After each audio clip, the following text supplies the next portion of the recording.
இந்த நாட்களில் குறிப்பாக கனத்திற்குரிய ஒரு குடும்பமாக நம்முடைய குடும்பங்களை கர்த்தர் ஆசீர்வதிக்கும்படியாக விரும்புகிறார். அதில் ஒரு முக்கியமான விஷயம் என்னவென்று கேட்டால், நாம் தேவனுடைய வார்த்தைக்கு கீழ்ப்படிவது மிகவும் அஸ்திபாரமான ஒரு விஷயமாக வேதம் போதிக்கிறதை நாம் கவனிக்கிறோம். ஆகையினால எபேசு நிருபத்தில் நம்ம பார்க்கும் பொழுது, உன் வாழ்நாள் நீடித்திருக்கும்படிக்கு, உனக்கு நன்மை உண்டாகும்படிக்கு உன் தகப்பனையும் தாயையும் என்ன செய்வாயாக, கனம் பண்ணுவாயாக, பிள்ளைகளை பெற்றோருக்கு கீழ்ப்படியுங்கள், இது எப்படி இருக்கிறது, நியாயம் என்றெல்லாம் வேதம் சொல்லுகிறதை நாம் கவனிக்கிறோம்.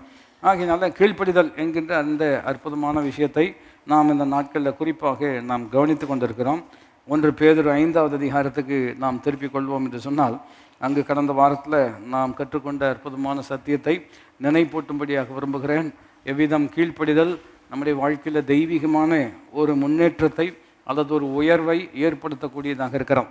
How submission brings promotion in our life என்பதை குறித்து கடந்த வாரத்தில் அற்புதமான தேவனுடைய வார்த்தையை நாம் கவனித்திருக்கிறோம். அதனுடைய தொடர்ச்சி அதே வேத பகுதியிலிருந்து தான் நாம் கவனிக்கும்படியாக இருக்கிறோம். ஆகினால 7ஆம் வசனத்தை நாம் இணைந்து வாசிப்போம் என்று சொன்னால், அவர் உங்களை விசாரிக்கிறவரானபடினால் உங்கள் கவலைகளையெல்லாம் அவர் மேல் வைத்து விடுங்கள் என்று அவர் சொல்கிறத நாம் கவனிக்கிறோம்.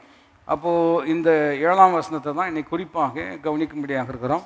அவர் உங்களை விசாரிக்கிறவரானபடினால உங்கள் கவலைகளை எல்லாம் அவர் மேல் என்ன செய்ய வேண்டும், வைத்து விட வேண்டும்னு சொல்கிறார். அப்போது கவலை என்று சொல்லும் பொழுது அந்த இடத்துல ஆங்ஸைட்டி என்று சொல்லியிருக்கிறது, வரிங்கிற வார்த்தை பயன்படுத்தப்படுகிறது, கேர் என்று சொன்னால் கரிசனை, இவைகளெல்லாம் ஒன்றோடு ஒன்று இணைக்கப்பட்ட விஷயமா இருக்கிறது. ஆக உலகத்தில் அக்கறை இல்லாத, கரிசனை இல்லாத அல்லது கவலை இல்லாத எந்த ஆளுமே இல்லைங்கிறது நம்ம எல்லாருக்குமே தெரியும். கவலை வராமல் இருக்கட்டும்னு ஜோம் பண்ணுறதுல அர்த்தம் கிடையாது, ஏன்னா அது வரத்தான் செய்யக்கூடியதாக இருக்கிறது. ஆகினால கவலைப்படாமல் இருப்பது எப்படி அல்லது வந்தால் அதை மேற்கொள்வது எப்படிங்கிறது தான் நாம் கற்றுக்கொள்ளக்கூடிய முக்கியமான சத்தியமாக இருக்கிறது. அதுக்கும் கீழ்ப்படிதலுக்கும் மிகப்பெரிய ஒரு சம்பந்தம் இருக்கிறது என்பதையும் வேதம் நமக்கு போதிக்கிறதை நாம் கவனிக்கும்படியாக இருக்கிறோம். அப்போது கரிசனை, இது எப்படி, இந்த கவலைங்கிறது எப்படி வேலை செய்கிறது என்று நாம் கவனித்து பார்ப்போம் என்று சொன்னால், இது ஒரு நிலையில் கரிசனையில் தான் ஆரம்பிக்கிறது. கரிசனைன்னு சொல்லும் பொழுது ஒரு விஷயத்தை குறித்து நமக்கு இருக்கக்கூடிய அக்கறையின் நிமித்தமாக வரக்கூடிய ஒரு கரிசனை இல்லையா? அந்த கரிசனை அந்த கரிசனை நிலையிலேயே அது சரியாயிடுச்சு, அதை மேற்றுக்கொண்டுட்டோம் அல்லது கைகுடி வந்துருச்சு அப்படின்னு சொன்னோம்னா, அதுக்கு ஒரு யோசனையாக இருந்துச்சு, ஆனால் நல்ல வேலை அது நடந்துருச்சு அப்படின்னு சொல்லும்பொழுது பிரச்சனை இல்லை. ஆனால் அது யோசனையாகவே இருக்குது அப்படின்னு சொல்கிறது, அது நடக்காமையே இருக்குது அல்லது அது தடையாகவே இருக்கிறது என்று ஒரு நிலை ஏற்படும் பொழுது, அந்த கரிசனை என்கின்ற நிலையிலிருந்து அது கவலை என்கின்ற இடத்திற்கு அது என்ன செய்கிறது, மாறக்கூடியதாக இருக்கிறோம் இல்லையா? அப்போ அந்த கவலைன்னு வரும் பொழுது இங்கே பலமுறை நாம் கற்றுக்கொண்டவைகளை நினைவுபடுத்த வேண்டும் என்று சொன்னால், இங்கே இருக்கிற நம்ம எல்லாருக்குமே கவலைப்படுவதற்கு நன்றாகவே என்ன செய்யும், தெரியும்னு தான் நம்ம சொல்ல முடியும். இன்னும் யாருமே நமக்கு கவலைப்பட எல்லாம் சொல்லிக் கொடுக்கல இல்லையா? தம்பி கவலைப்படணுன்னா என்ன பண்ணணும் தெரியுமா அப்படின்னு யாராவது சொல்லிக் கொடுத்தாங்களா? நமக்கு யாருமே சொல்லிக் கொடுக்கல. இன்பில்ட் மாதிரி இருக்கிறோம், நமக்குள்ளதாகவே இந்த குணங்களெல்லாம் இருக்கிறோம். ஆகினால கவலைன்னு சொல்லும் பொழுது அது அடுத்த ஒரு நிலைக்கு அங்கே போகிறோம். இந்த கவலை என்ன செய்கிறதுனா, நாள்தோறும் அதே யோசனையாக என்ன செய்கிறது இருக்கிறது. நடக்கலையே நடந்தால் நல்லா இருக்குமே என்கின்ற நிலையிலேயே அது வேலை செய்யக்கூடியதாக இருக்கிறது. இது எப்படி இருக்கிறது என்று சொன்னால், ஒரு வகையில் சொல்லணுன்னா, இப்போது காற்றழுத்து தாழ்வு மண்டலம், மழை பெஞ்சது இல்லையா, காற்றழுத்து தாழ்வு மண்டலம் இல்லையா, இவ்வளவு கிலோமீட்டர் தொலைவில் நிலை கொண்டு இருக்கிறது அப்படின்னு சொல்லுவாங்க. நியூஸ் வாசிக்கிறது இல்லை, நியூஸ் கேட்டிருக்கோம் அல்லவா, கேட்கும் பொழுது சொல்லுவாங்க நிலை கொண்டு இருக்கிறது அப்படின்னு சொன்னோம்னா, அது அந்த இடத்துலையே இருக்குது. அந்த இடத்துல இருக்கிற வரைக்கும் கிளைமேட் எப்படி தான் இருக்கும், மப்பும் மந்தாரமாக இருக்கிறதுன்னு சொல்கிறாங்க அல்லவா. ஒன்று அது விலகி போகணும் அல்லது கடந்து போகணும். அதே இடத்துல இருக்கிற வரைக்கும் இந்த சூழ்நிலை என்ன செஞ்சுட்டே இருக்கும், இருந்துகிட்டே இருக்கிறத நம்ம கவனிக்கிறோம். ஒரு வகையில் அதை எளிமையாக அதை விளங்கி கொள்ள முடியும் என்று நம்புகிறேன். ஆனால் இந்த கவலை அந்த இடத்துல சரி பண்ணப்படவில்லை, அந்த இடத்துல நாம் செய்ய வேண்டியதை செய்யலை, சரியாக ஹேண்டில் பண்ணலை, அதை சரியான விதத்தில் நம்ம கையாளவில்லை என்று சொன்னால், கரிசனையிலிருந்து கவலையாக மாறினது அடுத்தது பயமாக நம்முடைய வாழ்க்கையில் என்ன செய்துவிடும், மாறிவிடும். இது நடந்தால் நல்லா இருக்கும்னு ஆரம்பித்து நடக்கலையேன்னு வருத்தத்தில் நடக்காமல் போயிடுச்சுன்னா என் வாழ்க்கையே போயிடும் அப்படிங்கிற ஒரு பயத்துக்கான ஒரு நிலைக்கு நேராக அது போகக்கூடியதாக இருக்கிறோம். இது எல்லார் வாழ்க்கையிலும் நடக்கக்கூடிய ஒரு விஷயம். ஆனால் அதை எவ்விதம் மேற்கொள்ள வேண்டும், அதுக்கு கீழ்ப்படிதலுக்கு ரொம்ப ரொம்ப முக்கியமான ஒரு ஒரு ஒரு ஒரு திறவுகோலாக இருக்கிறது, ஒரு முறையாக இருக்கிறதுங்கிறத நம்ம கவனிக்கணும். சில நேரங்களில் அந்த பயம் இருக்கும் பொழுது அது கோபமாகவும் என்ன செய்யக்கூடியதாக இருக்கிறது, வெளிப்படக்கூடியதாக இருக்குது. சிலர் வாழ்க்கையில் பார்த்துருக்கிறீங்களா, சில விஷயம் அவங்க வாழ்க்கையில் நடக்காமே இருக்கும், அதனால அவங்க ரொம்ப கவலையாக இருப்பாங்க. கவலையாக இருக்கிறது மாத்திரம் கிடையாது, அதன் நிமித்தமாக ரொம்ப இரிட்டேட்டட் ஆயிடுவாங்க. பார்த்துருக்கீங்களா, எதுக்கு எரிஞ்சு எரிஞ்சு விழுகிறாரு அப்படின்னு சொல்லுவாங்க, எப்போ பார்த்தாலும் வல்லு வல்லுன்னு சொல்கிறாருன்னு சொல்லுவாங்க. இது எல்லாமே ஒரு பிக்சர். என்னன்னு கேட்டோம்னா, பயம் உள்ளே இருக்கிறதுனால அந்த பயம் சில நேரங்களில் கோபமாக என்ன செய்கிறது, வெளிப்படக்கூடியதாக இருக்கிறது. அப்போது பயந்த 2 ஆட்கள் குடும்பத்தில் இருக்கிறாங்க அப்படின்னு சொன்னோம்னா அவங்க எந்த விதத்தில் ரியாக்ட் பண்ணுவாங்க என்பதை நம்ம கவனிக்கணும். குடும்ப சம்பந்தப்பட்ட ஒரு விஷயத்தில் ஒரு விஷயம் எல்லாரையும் ஒரு கரிசன கவலையாக இருக்கிறது, ஃபேமிலியாக அப்படி நாங்கள் அந்த வருத்தத்தில் இருக்கிறோம் அப்படின்னு சொல்லக்கூடிய நிலைகளெல்லாம் இருக்கிறத நம்ம கவனிக்கிறோம். ஆனால் அப்படிப்பட்ட சூழ்நிலையில் இதை எப்படி நம்ம ஜெயிக்கணும், இந்த கவலைன்னு சொல்லும்பொழுது அது ஆங்கிலத்தில் ஒரு வார்த்தை எப்படி சொல்லுகிறார் என்று கேட்டால், it's a pain in the mind. அதாவது நம்முடைய மனதில் இருக்கக்கூடிய ஒரு வலி இல்லையா. இப்போ கை காலில் வலின்னா தைலத்தை தடவு இல்லையா, அதை எதாவது பண்ணுங்க, ஒத்தனம் கொடுங்க, ஒட்டவர் நம்ம அதை செய்யலாம். ஆனால் இந்த வலி எங்கே இருக்கிறது, மனதில் இருக்கிறபடினால அதை கையாளக்கூடிய விதமும் கையாளக்கூடிய முறைமையும் வேதம் ரொம்ப அற்புதமாக சிறப்பாக நமக்கு போதிக்கக்கூடியதாக இருக்கிறோம். காலையில் நான் உங்களுக்கு சொன்னது போல், கவலையை மேற்கொள்வதற்கு நாம் கற்றுக்கொள்ளவில்லை என்று சொன்னால் நம்முடைய வாழ்க்கையில் நாம் கவலைக்கிடமாக என்ன செய்து விடுவோம், மாறிவிடுவோம். அதான் ரொம்ப முக்கியம். பாருங்கள், நிறைய பேர் அது தானாக போயிருந்து நினைக்கிறாங்க. ஆனால் தானாலாம் போகாது. அதை ஜெயிக்கிறதுக்கு நம்ம தான் என்ன செய்ய வேண்டும், பழகிக்கொள்ள வேண்டும் இல்லையா. அதை மேற்கொள்வதற்கு சத்தியத்தை கற்றுக்கொள்வது ரொம்ப ரொம்ப அவசியம் என்பதை வேதம் நமக்கு போதிக்கிறோம்.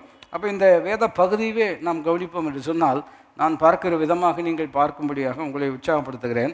5ஆம் வசனத்தில் பாருங்கள், கடந்த வாரத்துக்கு முந்தின வாரம் சொன்னதை இணைக்கும்படியாக விரும்புகிறேன். There is a demonic side to disobedience. ஞாபகம் இருக்கிறதா, கீழ்ப்படியாமைக்கும் பேய்தனத்திற்கும் என்ன இருக்கிறது, ரொம்ப மிகப்பெரிய சம்பந்தம் இருக்கிறது. எபேசியர் 2ஆம் அதிகாரம் 2ஆம் வசனத்தை கவனிப்பீர்கள் என்று சொன்னால், கீழ்ப்படியாமையின் பிள்ளைகளிடத்தில் அதிகமாக யார் தான் வேலை செய்கிறான், பிசாசு தான் வேலை செய்கிறார். எதிர்பேசுகிறவர்கள் அவனால் பிடிக்கப்பட்டிருக்கிறார்கள், அவர்கள் மயக்கம் தெளிந்து வெளிவரும்படிக்கு அவர்களுக்கு சாந்தமாக என்ன செய்ய வேண்டும், உபதேசம் பண்ண வேண்டும் என்கின்ற வசனங்கள் எல்லாம் நினைவுபடுத்தி கொள்வது நல்லது.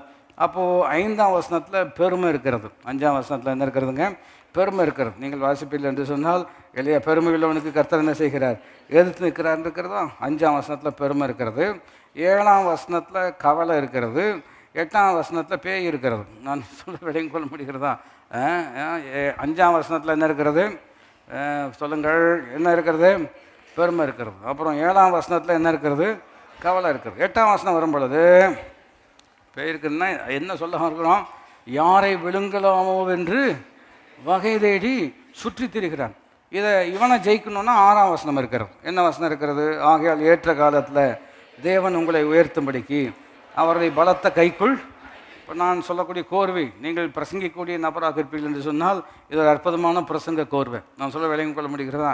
பெருமை இருக்கிறது, கவலை இருக்கிறது, பிசாசும் காத்து கொண்டிருக்கிறான். இந்த 3ஐயும் ஜெயிப்பதற்கு ஒரே வழி தான் இருக்கிறது, அவருடைய பலத்த கரத்தினுள் அடங்கி இருப்பது. எத்தனை பேருக்கு நான் சொல்வது புரிந்து கொள்ள முடியும்? இப்படி நோட்ஸ் எடுத்தீங்கன்னா ஆண்டவர் உங்களுக்கு வாய்ப்பு கிடைக்கும் பொழுது அற்புதமாக பிரசங்கம் பண்ண முடியும். நான் சொல்வது எத்தனை பேர் புரிந்து கொள்ள முடியும்? அதுக்கு தான் இப்படி உட்காந்துருக்கிறோம். நம்ம ஆண்டவர் கற்றுக் கொடுப்பதற்கு ஒரு காரணம் என்னவென்று கேட்டால், நீங்களும் நானும் கற்றுக்கொள்ளக்கூடியவர்களாக மாத்திரமல்ல, கற்றுக் கொடுக்கக்கூடியவர்களாக கர்த்தர் மாற்றுகிறார். இணைந்து சொல்ல முடியாது இருக்கிறோம், கற்று கொடுக்கக்கூடியவர்களாக இல்லையா. காலத்தை பார்த்தால் நீங்கள் எல்லாம் எப்படி இருக்க வேண்டும், போதகராக இருக்க வேண்டும் அப்படின்னு சொன்னோம்னா, நமக்கு தெரிந்ததை இன்னொருவருக்கு கற்றுக் கொடுக்கக்கூடிய அளவுக்கு நம்முடைய வாழ்க்கையில் அப்படிப்பட்ட ஒரு முதிர்ச்சியும் தேர்ச்சியும் வந்திருக்க வேண்டும் என்பது தான் அதனுடைய அற்புதமான கருத்தாக இருக்கிறோம். அப்போது 5ஆம் வசனத்தில் நான் சொன்னது போல் பெருமையும், 7ஆம் வசனத்தில் கவலையும், 8ஆம் வசனத்தில் யாரை விழுங்கலாமோ என்று வகை தேடி சுற்றி தெரியக்கூடிய பிசாசையும் ஜெயிக்க வேண்டும் என்று சொன்னால் ஒரே ஒரு வழிதான் இருக்கிறது, அவருடைய பலத்த கரத்தினுள் அடங்கியிருப்பது இல்லையா. அடங்கியிருப்பதுன்னு சொன்னால் சப்மிட்டிங் டு காட். அதுக்கு இன்னொரு வார்த்தை சொல்லணும்னா கீழ்ப்படிந்திருங்கள் இல்லையா, உங்களை தாழ்த்துங்கள், அப்பொழுது கர்த்தர் ஏற்ற காலத்தில் உங்களை என்ன செய்வார், உயர்த்துவார் என்று வேதம் சொல்லுகிறார். அப்போ பெருமை ஏன் பாருங்கள், இதை இன்னொரு கோணத்தில் சொல்ல வேண்டும் என்று சொன்னால் இல்லையா, pride and worry will make you an easy prey to the devil என்று சொல்லலாம். அதாவது பெருமையும் இப்படிப்பட்ட கவலையும் உங்கள் வாழ்க்கையில் நீங்கள் இடம் கொடுப்பீர்கள் என்று சொன்னால், யாரை விழுங்கலாமோ என்று இருக்கிறான் அல்லவா, அவனுக்கு ரொம்ப இறை நீங்களும் நானும் ரொம்ப எளிமையான இறையாக என்ன செய்து விடுவோம், மாறிவிடும். 8ஆம் வசனத்தை வாசிடலாமே, தெளிந்த புத்தி உள்ளவர்களாக இருங்கள், விழித்திருங்கள், ஏனெனில் உங்கள் எதிராளியாகிய பிசாசானவன் கர்ச்சிக்கிற சிங்கம் போல எவனை விழுங்கலாமோ என்று வகை தேடி சுற்றி திரிகிறான் என்று இருக்கிறான். அப்போ 8ஆம் வசனத்தில் அவன் யாரை விழுங்கலாம் அப்படின்னு இருக்கிறான் இல்லையா? அவன் கொல்லவும் அழிக்கவும் திருடவுமே அன்றி வேறு ஒன்றுக்கும் வரான். அவன் பார்த்துட்டே இருக்கிறான். யார் ரொம்ப ஈஸியாக மாட்டுவாங்க அப்படின்னு சொன்னோம்னா, இந்த பெருமையும் கவலையும் ஒரு மனிதனுடைய வாழ்க்கையில் இருக்கும் என்று சொன்னால், அவர்கள் பிசாசுக்கு மிகவும் எளிமையான ஒரு உணவாக என்ன செய்து விடுவார்கள், மாறி விடுவார்கள் இல்லையா? இந்த ஒரு பிரசங்கியார் சொன்னது எனக்கு நினைவுக்கு வருகிறது.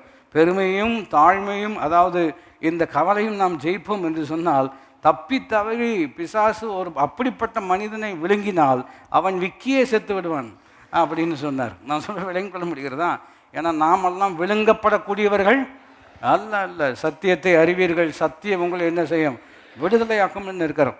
அப்போ ஏன் பெருமை எளிமையாக ஒரு ஆளை இரையாக மாற்றுகிறது என்று கவனித்து பார்ப்பீர்கள் என்று சொன்னால், பாருங்கள், முன்ன சொன்ன ஒரு உதாரணம் நினைவுக்கு வருகிறோம் இல்லையா? அப்போது டிஸ்கவரி சேனல் அனிமல்ஸ் பிளானட்லலாம் கவனித்து பார்க்கும் பொழுது இப்படி ஒரு ஆப்சர்வேஷன் பண்ணியிருக்கிறாங்க. இப்போ ஒரு சிங்கமோ புலியோ ஒரு கூட்டம் மானை பார்க்கும் பொழுது இல்லையா, அங்கே ஒரு 100-150 மான் இருக்கும் அப்படின்னு சொல்கிறாங்க பொதுவாக அதில் கவனிக்கும் பொழுது. அப்போ பார்க்கும் பொழுது அந்த துரத்துவதற்கு முன்பதாகவே யாரை குறிவைக்க வேண்டும் என்று முன்னமே என்ன செய்து விடுகிறது, குறிவைத்து விடுகிறோம். அப்படி தான் அந்த நெரேஷனில் சொல்கிறாங்க இல்லையா? அப்போ பார்த்துட்டே இருக்குது, அப்சர்வ் பண்ணிக்கொண்டே இருக்கிறது.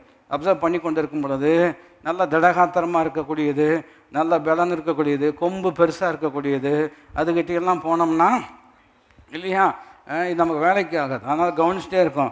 சில மான் எப்படி இருக்குன்னா ரொம்ப வருத்தமாக சோகமாக என்ன செய்கிறது இருக்கிறது. அப்போ இங்கேருந்தே அது குறி வைக்கிறது என்னவென்று கேட்டால், அதைத்தான் நம்ம என்ன செய்யணும், துரத்தணும். சர்ச்சில் அப்படியே பார்த்துட்டே இருக்கான். நான் இங்கே நிற்கிறதுனால நீங்கள் நினைக்கக்கூடாது. நான் சொல்ல விளங்கி கொள்ள முடிகிறதா?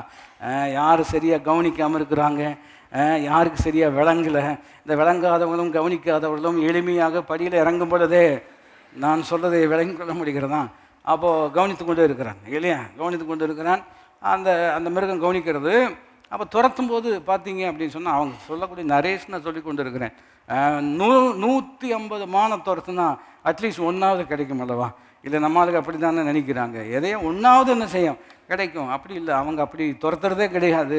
துரத்த ஆரம்பிப்பதுக்கு முன்பதாகவே என்ன செய்து விடுகிறது, லக்கு வைத்து விடுகிறது. யாரை லக்கு வைக்கிறது என்று கேட்டால், இந்த கவலையா சொங்கியா இல்லையா ரொம்ப பரிதாபமாக இருக்கிறாங்களா, அந்த மிருகத்து மேலே அதை குறி வைக்கிறோம். இன்னொரு இது முன்னே எப்போ ஒரு கூட்டத்தில் சொல்லியிருக்கிறேன் என்று நம்புகிறேன் இல்லையா? இன்னொரு ஒரு உதாரணம் காமிச்சாங்க இல்லையா? ஆப்பிரிக்காவில் கெசல் என்று சொல்லக்கூடிய அந்த ஒரு மான் வகை.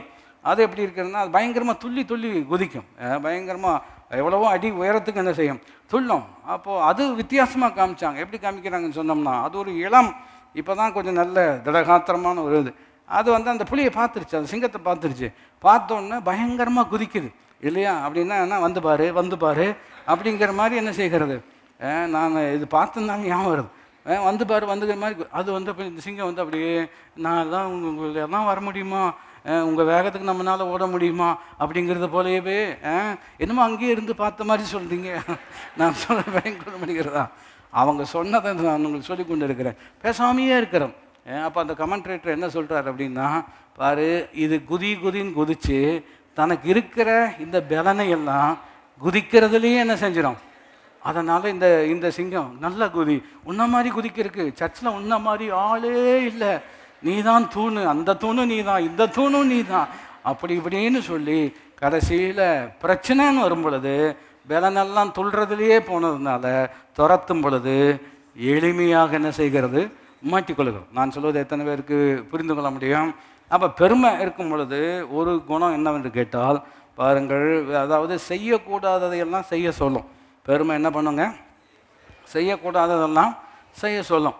அப்படி செய்யக்கூடியவர்கள் யாருக்கு எளிமையாக மாட்டிக்கொள்வார்கள் இல்லையா? ஆனால் தான் உங்களுடைய சித்தம் செய்வதே எனக்கு போஜனமாக இருக்கிறது, உங்களுடைய சித்தம் செய்வதே எனக்கு ஆகாரமாக இருக்கிறது இல்லையா? நீர் எனக்கு குறித்ததை நான் செய்து முடித்திருக்கிறேன், பூமியிலே உண்மை நான் என்ன செய்திருக்கிறேன், மகிமைப்படுத்தியிருக்கிறேன் என்று சொல்லக்கூடிய வசனங்களெல்லாம் ரொம்ப முக்கியமாக இருக்கிறது. 2 நாளாம் 26ஆம் அதிகாரத்தில் இந்த பெருமை வந்துச்சுன்னா என்ன ஆகும் அப்படின்னு சொன்னோம்னா, எளிமையாக யார் கையில் போய் மாட்டிக்குவாங்க, பிசாசு கையில் மாட்டிக்குவாங்க.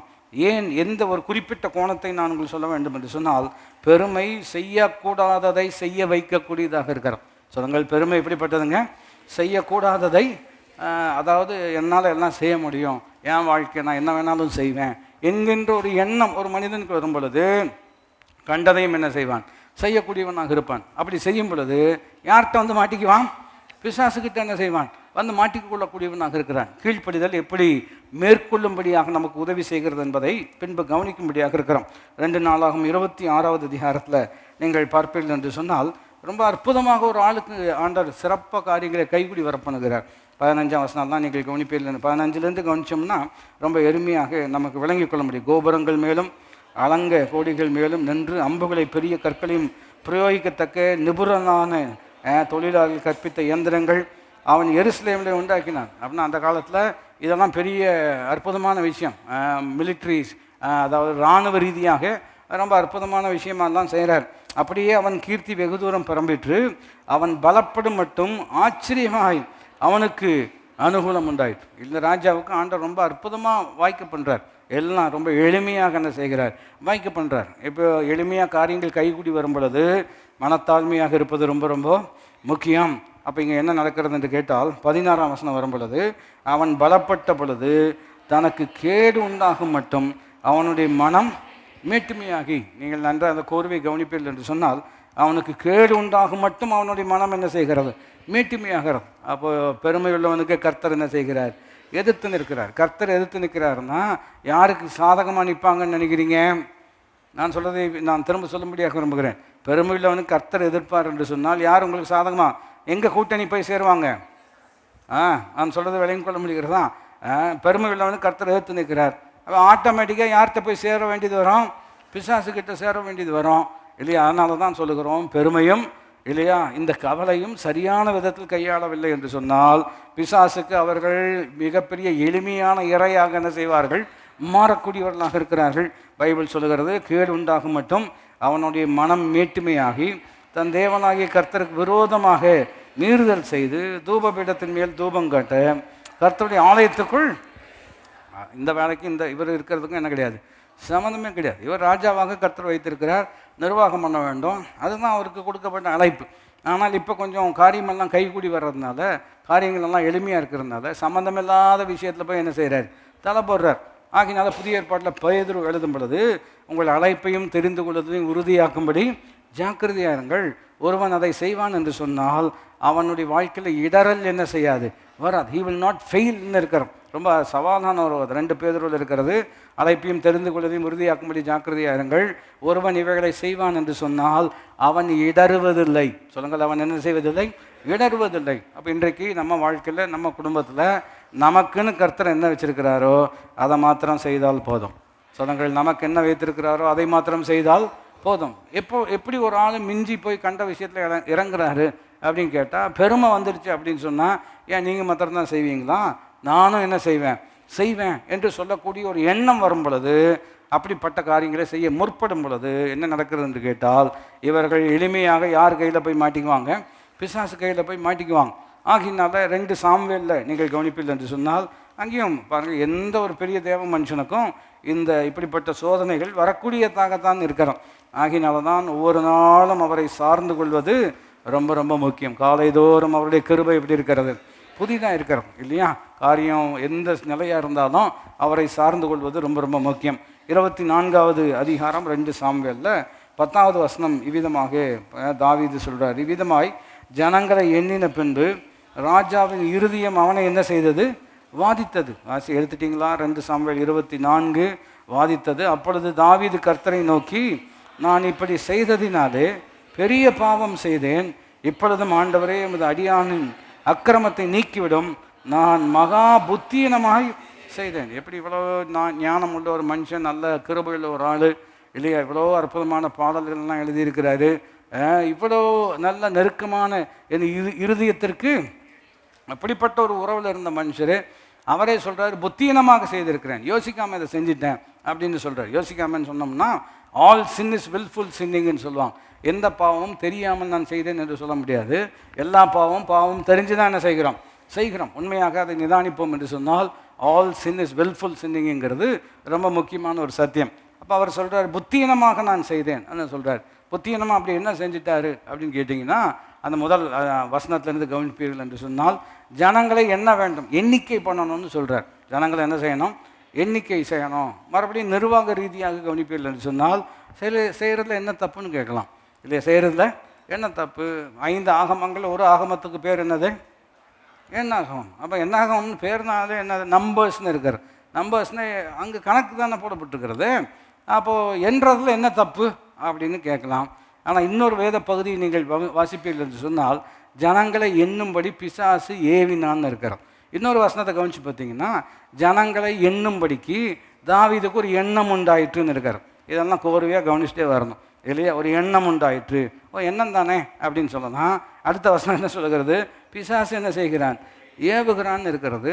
இதை தெரியாமல் இவர் என்ன செய்கிறாரு, வெறும் நிர்வாக ரீதியாக பண்ணுறதுல தப்பு. நிர்வாக ரீதியாக பண்ணுறது தப்பே கிடையாது. நீங்கள் பழைய ஏற்பாடெல்லாம் கவனித்து பார்த்தீங்கன்னா எல்லாத்துலேயும் கணக்கு என்ன செய்யப்படுகிறது, ரொம்ப தெளிவாக சொல்லப்படுது. இத்தனை பேர் இருக்கிறாங்க, இந்த குடும்பத்தில் இத்தனை பேர் இருக்கிறாங்க இல்லையா? நீங்கள் அதாவது கோர்வையாக பைபிள் வாசிக்கக்கூடிய ஆளாக இருந்தீங்கன்னா, சில நாளாகவும் அதிகாரம் வாசிச்சிங்கன்னா ஐயோ ரொம்ப கஷ்டமாக இருக்கும். ஆனால் வாசி தானே ஆகணும் இல்லை? இத்தனை பேர் இந்த குடும்பத்துலேருந்து வந்தாங்க, இத்தனை பேர் இவன் அவனை பெற்றான், அவன் இவனை பெற்றான் இல்லையா? போன வாரம் நான் வாசித்தேன், அவனுக்கு 19 மனைவிகளும் 60 பிள்ளைகளும் 30 குமாரர்களும். அட்டனன்ஸ் எடுப்பேன், எல்லோரும் இருக்கிறீங்களா இல்லையான்னு என்ன செய்யணும், நான் விளங்கி கொள்ள முடிகிறதா? அந்த மாதிரி ஒரு பெரிய குடும்பம். எதுக்கு சொல்கிறோம், கணக்கு பார்க்குறதுல தப்பு இல்லையே, கழகெல்லாம் கரெக்டு தான். ஆனால் இதனுடைய ஏவுதல்னால பண்ணுறோங்கிறது ரொம்ப, அதாவது இன்டென்ஷன், மோட்டிவேஷன் இருக்கார். ஆங்கிலத்தில் சொல்ல வேண்டும் என்று சொன்னால், what you do is important, why you do it is more important. பாருங்கள், என்ன செய்கிறோம் என்பதை பார்க்கலாம், எதற்கு செய்கிறோம். சொல்லுங்கள், என்ன செய்கிறோம் என்பதை பார்க்கலாம். மனிதர்கள் என்ன செய்கிறோம் என்பதை தான் பார்க்க முடியும். கர்த்தர் மாத்திரம்தான் எதற்கு செய்கிறோம் என்பதை பார்க்க முடியும். ஆகினால்தான் வேதனை உண்டாக்கும் வழிகள் என்னிடத்தில் உண்டோ என்று பார்த்து என்னை நித்திய வழியில் என்ன செய்ய வேண்டும், நடத்தணும். நான் நல்ல எண்ணத்தில் தானே செஞ்சேன் அப்படின்னு நான் சொல்ல முடியும். ஆனால் உண்மையாக நல்ல எண்ணம் இருக்குதா இல்லையான்னு யாருக்கு தான் தெரியும், கர்த்தருக்கு தான் தெரியும். சில நேரத்தில் நமக்கே என்ன செய்யாது, தெரியாது. தாவீது சொல்கிறாரு என்னலாம் அப்படின்னு, ஆண்டவர் தடுக்கிறார். எப்போவுமே ஒரு தவறு செய்ய முற்படும் பொழுது ஆண்டவர் கிருபையாக நம்மை தடுக்கத்தான் செய்கிறார். எத்தனை பேருக்கு நான் சொல்வது புரிந்து கொள்ள முடியும்?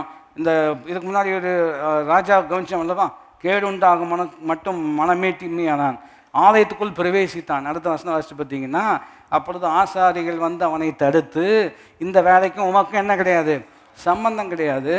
என்ன சொல்லணும்னா, அவிக வேலையை அப்படி தான் பார்க்கணும், இதுக்கும் உமக்கும் என்ன கிடையாது சம்பந்தம். அவங்களை மீறி போய் ஒரு பெரிய தப்பு பண்ணுறார். தாவீதும் இதை செய்யணும்னு முற்படும் பொழுது அவருடைய படை தளபதி எல்லாம் வந்து சொல்கிறாரு, நம்ம இப்போ இருக்கிறது காட்டிலும் பல மடங்கு கர்த்தர் நம்மளை ஆசீர்வதிக்கட்டும், ஆனால் இந்த வேலை என்ன செய்ய வேண்டாம், எனக்கு என்னமோ தெரியலிங்க என்றது அவ்வளவு நியாயமான விஷயமாக நான் பார்க்கவில்லை. இதனுடைய கொஞ்சம் தோண்டி பார்ப்போம் என்று சொன்னால், என்னவதற்கு அடிப்படை நோக்கமே என்னென்று கேட்டால், அந்த எண்ணிக்கையை பார்க்கும் பொழுது தேவனை சார்ந்து கொள்வதை பார்க்கிறோம். யாரை சார்ந்து கொள்வார்கள்? இப்போ என்னவே கூடாதான் இல்லையா? பேங்க்கில் போடும் பொழுது இல்லையா, நான் தேவனை சார்ந்திருக்கிறேன் அப்படின்னு போய் போடணுமா? இல்லை, இந்த வேதம் ரொம்ப ஞானம் உள்ளது. ஐஸ்வர்யம் விருத்தியானால் உங்கள் இருதயத்தை அதன் மேல் வைக்காதீர்கள். காலையில் 3rd சீரீஸில் இந்த வசனத்தினுடைய ஆங்கில மொழிபெயர்ப்பை சொன்னது நினைவுக்கு வருகிறார். when riches increase, don't make it the center of your life. இல்லையா? ஐஸ்வர்யம் பெருகும் பொழுது அது வீட்டின் நடுவில் அதுக்கு மையத்தை கொடுத்து விடாதிருங்கள். தேவன் மாத்திரமே மையமாகவும் முக்கியமாகவும் இருக்க வேண்டும். புரிந்தால் கை உயர்த்தி ஆமீன் என்று சொல்லணும். அப்போ தாவீதே சொல்கிறார், புத்தீனமான ஒரு விஷயத்தை செஞ்சுட்டேன். என்ன செஞ்சுட்டேன் அப்படின்னு சொன்னோம்னா, யோசிக்காமல் ஒரு எண்ணம் வந்தது, இது என்ன எல்லாரும் தானே செய்கிறாங்க அப்படின்னு நான் செய்ய முற்பட்டேன். பின்புதான் புரிந்து கொண்டேன், இந்த எண்ணத்தை தூண்டினதே யார் தான், யாரை விழுங்கலாமோ என்று வகை தேடி சுற்றி திரியக்கூடிய அந்த பிசாசாலம். ஆகினால ஆண்டவர்கிட்ட தான் நம்ம கேட்கணும், செய்ய வேண்டியது மாத்திரம் செய்ய நீர் எங்களுக்கு என்ன செய்ய வேண்டும், கிருபை தர வேண்டும். சங்கீதத்தில் பல முறை நான் சொன்னது உங்களுக்கு நினைவிருக்கலாம். அதே தாவீது தான் எழுதுகிறார், மிஞ்சின கருமங்களில் நான் என்ன செய்வதில்லை, நான் தலையிடுவதில்லைன்னு சொல்கிறார். அதுக்கு முந்தின வசனத்தை கவனித்து பார்ப்பீர்கள் என்று சொன்னால், என் இருதயம் மேட்டிமையானதும் உள்ளதும் அல்ல, என் கண்கள், என் இருதயம் இருமாப்பானது அல்ல, என் கண்கள் மேட்டிமை உள்ளதும் அல்ல. அதுக்கப்புறம் தான் அடுத்தது சொல்கிறாரு, எனக்கு மிஞ்சின கருமங்களில் நான் என்ன செய்வதில்லை, தலையிடுவதில்லைன்னு சொல்கிறார். மேட்டுமையான கண், இருமாப்பான இருதயம் இருந்தால் மிஞ்சின கருமத்தில் கட்டாயம் என்ன செய்வார்கள், ஈடுபடுவார்கள். ஈடுபடும் பொழுது யாருக்கு இரையாவார்கள், பிசாசுக்கு இரையா. இதை ஜெயிக்கணும்னா ஒரே வழி தான் இருக்கிறோம், கர்த்தருக்கு கீழ்ப்படியுங்கள். சொல்லுங்கள், யாருக்கு கீழ்ப்படியுங்கள், கர்த்தருக்கு அப்போ நிறைய எண்ணங்கள் வரும் இல்லையா. நம்ம சர்ச்சில் உட்காரும்போது சில எண்ணங்கள் எல்லாம் வரும் இல்லையா. சர்ச்சில் இருக்கும் பொழுது எண்ணம் வந்ததுனால அது சரியாக இருக்கணும்னு நம்ம அப்படி நிதானிக்காதபடிக்கு ஜெபத்தில் வைத்து வசனத்தை வைத்து அந்த எண்ணங்களை சரியான விதங்களில் நிதானிப்பது ரொம்ப ரொம்ப முக்கியம். சில எண்ணங்கள் எல்லாம் வரும், வந்த வேகத்தில் என்ன செஞ்சிடும், அது போயிடும். சில நேரத்தில் தூங்குறதுக்கு முன்னாடி இதை செய்யணும்னு ஒரு எண்ணம் வரும். அப்புறம் அடுத்த நாள் படிச்சோன்னா அந்த எண்ணம் எங்கே போச்சுன்னே தெரியாது. 2 வாரம் கழித்து தான் திரும்ப என்ன செய்யும். சிலதெல்லாம் அப்படி தான் இருக்கும் இல்லையா. வர்ற எண்ணமெல்லாம் தேவனத்தில் தான் வருதுன்னு என்ன செய்ய முடியாது, சொல்ல முடியாது. இன்னொரு விதத்தில் நான் உங்களுக்கு சொல்ல வேண்டும் என்று சொன்னால், எந்த எண்ணம் உங்கள் மனதுக்குள் வர வேண்டும் என்பது நீங்கள் தீர்மானிக்கவே முடியாது. எந்த எண்ணம் வேணாலும் என்ன செய்யலாம், வரலாம். ஆனால் எந்த எண்ணத்துக்கு நீங்கள் கீழ்ப்படிய வேண்டும் என்பதை நீங்கள் தான் என்ன செய்ய முடியும், தீர்மானிக்க முடியும். அப்போ தாவீது ரொம்ப அற்புதமாக சொல்கிறாரு, புத்தீனமாக செய்திருக்கிறேன். என்ன செய்திருக்கிறேன், புத்தீனமாக. நான் சொல்லுகிறேன், ஆண்டவரே, பெருமை எங்கள் வாழ்க்கையில் புத்தீனமான காரியத்துக்கு நேராக நடத்தாதபடிக்கு உங்களுடைய சித்தத்தை மாத்திரம் செய்ய எங்களுக்கு என்ன தர வேண்டும், கிருபை தர வேண்டும். எத்தனை பேர் புரிந்தாமேன் என்று சொல்ல முடியும். அதை இன்னொரு கோணத்திலும் உதாரணப்படுத்தும்படியாக விரும்புகிறேன்.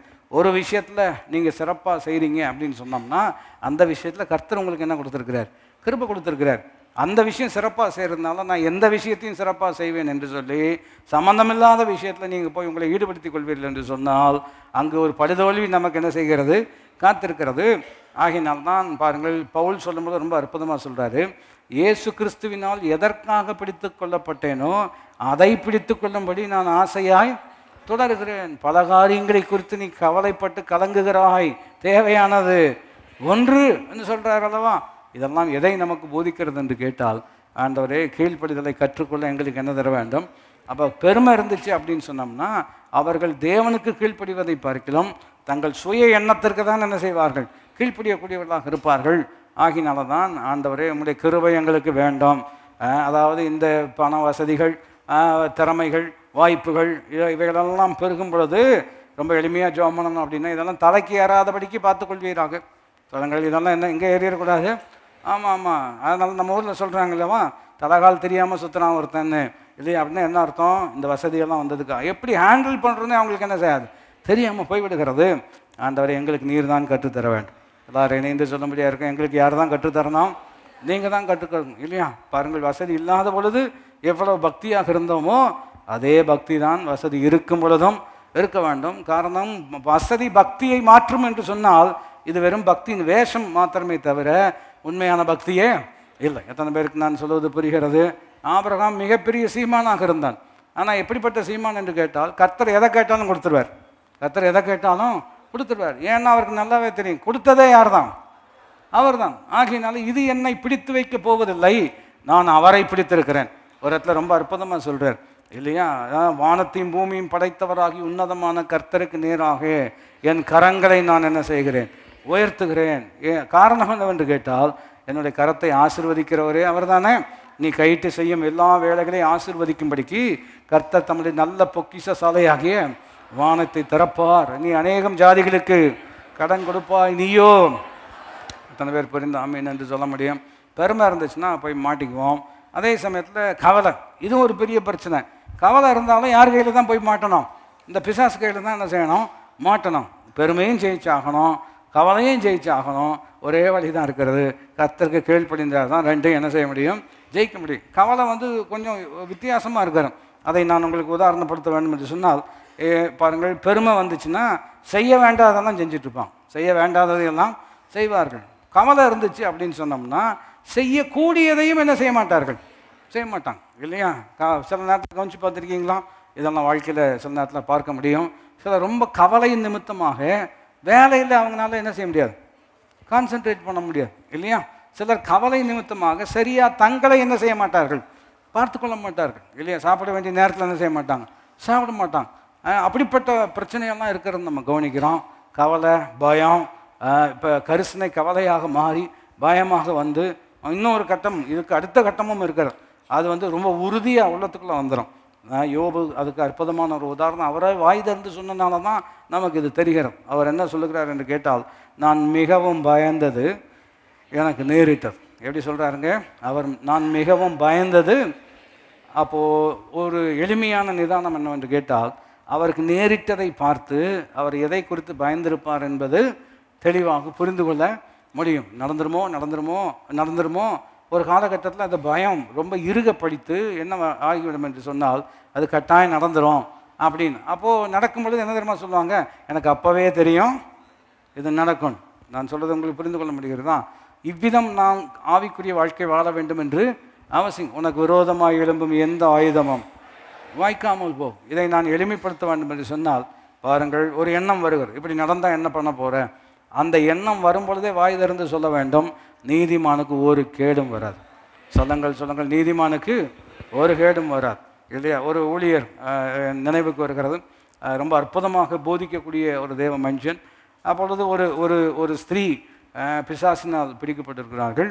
அவளுக்காக ஜெபிக்கும் பொழுது அந்த அந்த அசுத்த ஆவி அந்த ஸ்திரீயின் மூலம் அங்கே பேசுகிறோம் ஆங்கிலத்தில் இல்லையா, இங்கிலீஷ் போய் அவன் என்ன சொல்லுது அப்படின்னு சொன்னோம்னா, வெளிநாடு இல்லையா, அது சொல்லுது, ஐ see you in a car that is wrecked against a tree அப்படின்னு சொல்லுகிறார். நான் உன்னை ஒரு காரில் பார்க்குறேன், அந்த கார் ஒரு மரத்துக்கு நேராக மோதி இருக்கிறது அப்படின்னு அந்த பிசாஸ் சொல்லுகிறார். சொன்ன மாத்திரத்தில் ஒரு அடுத்த வார்த்தை என்ன சொல்கிறார், I will never be in a car that is wrecked against a tree. எப்படி சொல்கிறாருக்கு, மரத்தில் மோதக்கூடிய எந்த காரிலும் நான் ஒருபோதும் இருக்க போவதில்லை. காரணம், நான் போக்கிலும் ஆசீர்வாதமாக இருப்பேன். இப்போ இந்த பேய் சொல்கிறத கேட்ட உடனே உங்களுக்கு அடுத்தது சரியாத நிதானிக்கல அப்படின்னு சொன்னால், மீட்டிங் முடிச்சோன்னா காரில் தான் வீட்டுக்கு போனோம். நான் சொல்ல காரை பார்த்தா பயம், ரோட்டில் மரம் இப்போ தான் ரோட்டில் இல்லையா, நான் சொல்ல உங்களுக்கு புரிகிறதா, மரத்தை பார்த்தா பயம். புதிய ஏற்பாட்டில் வந்தோம்னா மனிதர்களை மரமாக பார்க்கிறேன். இதுவும் நமக்கு, நான் சொல்லுவது எத்தனை பேருக்கு புரிகிறது. அந்த பேய் சொல்லுகிறார், அவர் ரொம்ப அற்புதமாக சொல்கிறார், that's the plan the devil has for me but God has a wonderful plan for me. பிசாசனுடைய திட்டம் என்னவென்று கேட்டால், என்னை அழித்து போட வேண்டும் என்பது அவனுடைய திட்டம், என்னை ஆசீர்வதிப்பது தேவனுடைய திட்டம். அப்போ இந்த வார்த்தைக்கு இடம் கொடுத்து, ஒருவேளை அப்படி இருக்குமோ, அப்படி நடந்துருமோ அப்படின்னு நீங்கள் நினச்சிங்க அப்படின்னு சொன்னீங்கன்னா, நீங்கள் கார் பக்கத்தில் என்ன செய்ய மாட்டீங்க, போக மாட்டீங்க. காரணம், இப்படி நடந்துருமோ இல்லையா, ஒரு கவலை, ஒரு பயமாக என்ன செய்து விடுகிறார், மாறி விடுகிறார். எத்தனை பேருக்கு நான் சொல்வது விளங்கி கொள்ள முடியும். அப்போ கவலை இருக்கிறது. கவலை இருந்துச்சுன்னா என்ன பண்ணுவாங்க அப்படின்னு சொன்னால், செய்ய வேண்டியதை கூட செய்யாமல் விட்டுருவாங்க. பெருமை இருந்துச்சுன்னா செய்யக்கூடாததெல்லாம் என்ன செய்வாங்க. இது ரெண்டுமே யார் கையில் போய் நம்மளை விட்டுறோம், பிசாசு கையில் விட்டுறோம். ஆகினால்தான் ஏற்ற காலத்தில் அவர் உங்களை உயர்த்தும்படிக்கு அவருடைய பலத்த கரத்தினுள் அடங்கிருங்கள் சொல்கிறார். எளிய ஒரு நல்ல உதாரணம், காலையில் கூட அவரை குறித்து நாம் தியானித்தோம் இல்லையா. அவருக்கு கவலை, பயம் ரெண்டும் சேர்ந்து வந்திருக்கிறோம். சேர்ந்து வந்ததின் விளைவு அவர் என்ன சொல்கிறார் என்று கேட்டால், நான் இனி வாழ எனக்கு என்ன இல்லை, பிரியம் இல்லைன்னு சொல்கிறார் இல்லையா. நீங்கள் இளையாவனுடைய அந்த விஷயங்களை கவனித்து பார்த்தீங்கன்னு சொன்னோம்னா, எல்லா இடத்துலும் அவர் போன இடமெல்லாம், இதுக்கு முன்னாடி போன இடமெல்லாம் பார்த்தீங்கன்னா ஆண்டவர் போக சொல்லி தான் அதை செஞ்சுருக்கிறார். போயிருக்கிறார். கேரி தாட்டாண்டைக்கு போ, அங்கே போயிருக்கிறார். சாரி பார்த்து விதவியத்தில் போ, அங்கே போயிருக்கிறார். இந்த இடத்துக்கு மாத்திரம் ஆண்டவர் சொல்லாமல் தான் வந்திருக்கிறார். நான் சொல்ல விளையும் கொள்ள முடிகிறதா. ஆகினால ஆண்டவர் சொல்லும் பொழுது, இங்கே உனக்கு என்ன வேலைன்னு கேட்குறார். காரணம், இங்கே நான் உன்னை வரவே சொல்லலை. பின்ன எப்படி இந்த இடத்துக்கு வந்தார் அப்படின்னு கேட்டிங்கன்னா, பயம், கவலை இருக்கிறது. அதனால் பைபிள் ரொம்ப எளிமையாக சொல்லுகிறது, எளியாவும் நம்மை போல பாடுள்ள மனுஷன். ஆமாம், பயம்தான், அதுக்கு என்ன செய்ய முடியும். அதனால தான் ஓடி வந்துட்டார், அதனால தான் சோர்வாக இருக்கிறாரு. ஆனால் அற்புதமான கிருபை என்னவென்று கேட்டால், என் பேச்சை கேட்காம நீ ஓடி வந்ததுனால இனி உனக்கும் எனக்கும் என்ன கிடையாது, சம்பந்தம் இல்லைன்னு ஆண்டவர் கைகளுக்கு வாதபடிக்கு அவன் கரத்தை பிடித்து மீண்டும் தூக்கி நிறுத்தக்கூடியவராக இருக்கிறார். பாருங்கள், நம்ம வாழ்க்கையை உதாரணமாக எடுத்துட்டோம் அப்படின்னு சொன்னோம்னா, நான் சொல்லாமல் நீ செஞ்சதுனால இனி உனக்கு எனக்கு சம்பந்தம் இல்லைன்னு சொல்லியிருந்தாருன்னு சொன்னோம்னா, இன்றைக்கி யாருமே இங்கே உட்கார்ந்துருப்பதற்கு வாய்ப்பே கிடையாது. நீர் எங்கள் பாவங்களை கவனித்திருப்பீர் என்று சொன்னால் யார் உம்முடைய சமூகத்தில் நிலை நிற்க முடியும் இல்லையா. அவருடைய கிருபை மிக பெரிதாக இருக்கிறதுக்காக நாம் ஆண்டவருக்கு நன்றி செலுத்தணும். மறுபடியும் ரிமோஸ் இருக்கிறது. ரிமோஸ்ன்னு சொன்னோம்னா, ஐயோ குற்றமில்லாத ரத்தத்தை காட்டி கொடுத்தேனே. அவருக்கு ஒரு மிகப்பெரிய ஒரு வருத்தம் இருக்கிறது, மிகப்பெரிய ஒரு கவலை இருக்கிறது. ஆனால் சரியாக அதை ஹேண்டில் பண்ணாததின் விளைவை நீங்கள் கவனித்து பார்ப்பீர்கள் என்று சொன்னால், அவன் போய் நாண்டு கொண்டு என்ன செய்தான், செத்து போனான்னு இருக்கிறார் இல்லையா. ஒருத்தர் வாழ விரும்பலன்னு சொல்கிறாரு, ஆண்டவர் தயவு கிருபை அற்புதமாக கிரியை செய்கிறார். ஒருவன் எனக்கு இல்லையா பாருங்கள், ஐயோ குற்றமில்லாத ரத்தத்தை காட்டி கொடுத்தேன், மிகப்பெரிய ஒரு வருத்தம் அவனுக்குள்ளே இருக்கிறது. சரியாக ஹேண்டில் பண்ணலை. பைபிளில் நமக்கு அது டாக்குமெண்டடாக இருக்கிறது. அவன் போய் நாண்டு கொண்டு என்ன செய்கிறான், சாகிறான். நான் சொல்லுகிறேன், பாருங்கள், கவலை இருக்கும் பொழுது செய்யக்கூடாததை என்ன செய்து விடுவார்கள்? செய்து விடுவார்கள். பெருமை இருந்தால் தான் செய்யக்கூடாததை செய்து விடுவார்கள் இல்லையா? கவலைன்னு வரும் பொழுது ரெண்டு விதத்திலும் வேலை செய்கிறது. செய்ய வேண்டியதை செய்கிறது இல்லை, செய்யக்கூடாததை என்ன செய்கிறாங்க. இதுக்கு இன்னொரு அற்புதமான விளக்கம் சொல்ல வேண்டும் என்று சொன்னால், பாவம்னா என்ன அப்படின்னு கேட்டிங்கன்னா, செய்ய வேண்டியதை செய்யாமல் இருப்பது, செய்யக்கூடாததை செய்வது. இதுக்கு பேர் என்னது? பாவம். சின்ன ஒமிஷன் கமிஷன்னு சொல்லுவாங்க இல்லையா? செய்ய வேண்டியதை செய்யாமல் போவது, செய்யக்கூடாததை. இதைத்தான் பவுல் ரோமர் 7 சொல்கிறார். நன்மை செய்ய எனக்கு விருப்பம் இருக்கிறது, ஆனால் செய்ய முடியல. தீமை செய்யக்கூடாது என்று நினைக்கிறேன், ஆனால் அதையே செய்கிறேன். என் மனதுக்கு விரோதமாக போராடுகிற இன்னொரு பிரமாணம் என் அவயவங்களில் இருக்கிறதை நான் காண்கிறேன். அது என்னை சிறையாக்கி கொள்ளுகிறது. யார் இந்த மரண சரீரத்தினின்று என்னை விடுதலை செய்வார்? நம்முடைய கர்த்தராகிய இயேசு கிறிஸ்துவினாலே நமக்கு ஜெயம் கொடுக்கிற தேவனுக்கு. எத்தனை பேர் புரிந்தாங்க? அதை இன்னொரு வகையில் எளிமைப்படுத்தணும்னா, பெருமைப்படுறதும் பாவம்தான், கவலைப்படுறதும். எத்தனை பேருக்கு இப்போ கவலைப்படுறது பாவம்னு பார்த்தீங்கன்னா, எத்தனை பேர் அந்த பாவம் செய்கிறோம் அப்படின்னு சொன்னால் எல்லாருமே கவலைக்கிடமாகத்தான் இருக்கிறோம். நான் சொல்கிறது உங்களுக்கு புரிகிறதா? ஆண்டவர் அதனால தான் சொல்கிறார், டு நாட் வரி. வாசிச்சிருக்கீங்களா? கட்டாயம் வாசிச்சிருப்பீங்க. மத்தேயு 6ஆம் அதிகாரம் பிற்பகுதி முழுவதும் கவனித்து பார்ப்பீர்கள் என்று சொன்னால், கவலைப்படாதிருங்கள் அப்படி தானே சொல்கிறாரு. எப்படி சொல்கிறாருங்க? எண்ணத்தை உண்போம், எண்ணத்தை உடுப்போம் என்று கவலைப்படாதிருங்கள். நாளைக்கு எக்ஸாமில் என்ன எழுதுவோம்? படியுங்கள். நான் சொல்கிறத விளங்கி கொள்ள முடிகிறதா? அப்போ குறிப்பு என்னவென்று கேட்டால், கவலைப்பட, டு நாட் வரி அப்படின்னு சொல்லும் பொழுது, இந்த டு நாட்னு வருது அல்லவா, இட்ஸ் நாட் அ சஜஷன்னு சொல்கிறான். அது உங்களால் கூடுமானால் வசதிப்பட்டால் தயவு செய்து என்ன செய்ய வேண்டாம், கவலை, அந்த அர்த்தத்தில் அல்ல இல்லையா? விபச்சாரம் செய்யாதிருப்பாயாக கட்டளை இருக்கிறது அல்லவா, அதே துணியில் தான் கவலைப்படாதிருப்பாயாக இல்லையா? இப்போ நம்ம ஒரு யூஸ்வலாக கவலைப்படாதவங்களை பார்த்து என்ன சொல்லுவோம்? கவலைப்படாதீங்க அப்படி தானே சொல்லுவான். உங்களுக்கு என்ன தெரியும் அப்படின்னு அவங்க என்ன செய்வாங்க? ரிப்ளை பண்ணுவாங்க. ஆண்டவர் வந்து கவலைப்படாதீங்க அப்படி சொல்லலை, கவலைப்படாதிருப்பாயாக அப்படின்னு பக்கத்தில் இருக்கிறவங்களை பார்த்து இப்போ சொல்ல வேண்டாம். நான் சொல்கிறது உங்களுக்கு புரிகிறதா? அந்த துணி தான் அது. It's a command. நான் சொல்ல, ஏன்னா கவலைப்பட்டோம்னா என்ன நடக்கும் என்று கேட்டால், யார் கையில் போய் மாட்டிக்குவோம்? கவலைப்படும் பொழுது பாருங்கள், அவர் இமேஜினேஷன்ஸ் கோ வைல்டுன்னு சொல்லுவாங்க. நம்ம கவலைப்படும்போது நம்ம கற்பனை இருக்கிறது அல்லவா, அது எங்கெங்கேயோ கொண்டு போயிடும். அதாவது ஒரு மாதிரி பண்ணுது அப்படின்னு ஒருத்தர் உட்காந்தாருன்னு சொன்னோம்னா, அந்த அடுத்த 10 நிமிஷத்துக்குள்ளே 3ஆம் நாள் கூட்டம், 40ஆம் நாள் கூட்டம் வரைக்கும் என்ன செஞ்சுருப்பார்? நான் சொல்கிறது புரிகிறதா? 40ஆவது நாள் கூட்டத்தில் பிரியாணி நீங்களே இருக்க மாட்டீங்க, என்ன போட்டாலும் போடாட்டாலும். ஆனால் அங்கே தான் உட்காந்துருப்பார். மைண்ட் எங்கெல்லாம் போயிடும் இல்லையா? எங்கெங்கேயோ போயிடும். இப்படி ஆயிரும், அப்படி ஆயிரும், இது ஆயிரும். அதனால தான் சொல்கிறார், அது முளையிலேயே என்ன செய்ய வேண்டும்? பிதா நடாத நாற்றெல்லாம் வேரோடு என்ன செய்ய வேண்டும்? பிடுங்கப்பட வேண்டும். அதனால் அவன் வேலையை என்ன என்று கேட்டால், இந்த கவலைக்கான எண்ணங்கள் எல்லாம் என்ன செய்வான்? உள்ளே கொண்டாந்து வச்சுட்டே இருப்பான். ஆண்டவர் சொல்கிறாரு, கவலைப்படாதிருங்கள். எப்படி இருக்க முடியும்? 8வது வசனம் வரும் பொழுது 1 பேதுரு 5ஆவது அதிகாரத்தில் ரொம்ப அற்புதமாக சொல்கிறார். கவனித்து வாசிக்கும்படியாக இருக்கிறோம். பாருங்கள், முன்பு சொன்னது போல் 5ஆம் வசனத்தில் பெருமை ஜெயித்தாக வேண்டும், 7ஆம் வசனத்தில் கவலையும் என்ன செய்தாக வேண்டும்? ஜெயித்தாக வேண்டும். அதுக்கு ஒரு திறவுகோள் இருக்கிறது. 8ஆம் வசனத்தில் பிசாசு ஜெயிக்கணும். எல்லாத்துக்கும் ஒன்றோடு ஒன்று தொடர்பு இருக்கிறது. 8ஆம் வசனத்தை கவனிப்போம் என்று சொன்னால், தெளிந்த புத்தி உள்ளவர்களாக இருங்கள், விழித்திருங்கள் சொல்கிறார். பி அலர்ட்னு சொல்கிறார். இது அலர்ட்டாக இருக்கணும். 2வது கிளியர் மைண்ட் இருக்கணும், தெளிந்த புத்தி உள்ளவர்களாக இருக்கணும். இதை இன்னும் ஒரு உதாரணம் சொல்ல வேண்டும் என்று சொன்னால், அவர்கள் வசனத்தை சந்தோஷமாக கேட்கிறார்கள், உணர்ந்து கொள்ளாத பொழுது சத்ரு வந்து அந்த விதையை என்ன செய்கிறான்? எடுத்துப்படுகிறான் இல்லையா? மத்தேயு 13ஆம் அதிகாரத்தில் அந்த விதைக்கிறனுடைய உமையினுடைய விளக்கம் சொல்லும் பொழுது இயேசு சொல்கிறார், உணராதிருக்கும் பொழுது பிசாசானவன் எடுத்துக்கொண்டு போய்விடுகிறான், பலனற்று போகிறார்கள். எப்படி பலனற்று போகிறார்கள் என்று கேட்டால், சத்தியம் கேட்டிருக்கிறாங்க, ஆனால் சத்தியம் அவங்களுக்கு இன்னும் சரியாக என்ன செய்யலை? விளங்காமல் இருக்கிறோம். ஆகினால்தான் இன்றைக்கி கட்டாயம் விளங்கி கொள்வது ரொம்ப ரொம்ப அவசியம் இல்லையா? கட்டாயம் புரிஞ்சுக்கிறதுக்கு ஒரு முயற்சி கட்டாயம் என்ன செய்ய வேண்டும்? எடுக்க வேண்டாம். இன்னொரு கோணத்தில் சொல்ல வேண்டும் என்று சொன்னால், பிரசங்கிக்கிறவர்கள் புரியக்கூடிய விதமாக என்ன செய்ய வேண்டும்? எத்தனை பேருக்கு நான் சொல்வது புரிந்து கொள்ள முடியும் இல்லையா? இப்போது ஏன் இது ரொம்ப முக்கியம்? இன்னொரு கோணத்தில் உதாரணப்படுத்தும்படியாக விரும்புகிறேன். ஏன்ப்பா அதை செய்யலை அப்படின்னு உங்கள் வீட்டில் உங்கள் பிள்ளையை கேட்குறீங்க. கேட்டேன், நீங்கள் சொன்னீங்களா? நீங்கள் சொன்னீங்களா அப்படின்னு? பின்ன யார் சொல்லலையா? நீங்கள் என்ன சொன்னீங்கன்னே எனக்கு புரியல அப்படின்னு சொல்லிட்டானே என்ன ஆயிரும்? ஏன் இப்படி ஐடியா கொடுக்குறீங்க, நான் சொல்கிறத விளங்கி கொள்ள முடிகிறதா? இப்போ பிள்ளைங்க அப்படி தானே சொல்லுவாங்க. ஒரு விஷயம் செய்யலை அப்படின்னு சொன்னால் ஒரே ஒரு எக்ஸ்கியூஸ் இருக்குது. நீங்கள் சொன்னதே எங்களுக்கு சீமார் அங்கேருந்து எடுத்துட்டு வான்னு சொன்னதில் எந்த விதத்தில் உனக்கு புரியல, அது என்னது சீமார், அதை எடுத்துட்டு இங்கே வா. இதில் என்ன கன்ஃபியூஷன் இருக்குது? எடுத்துட்டு வா, நான் சொல்கிறத விளங்கி கொள்ள முடிகிறதா?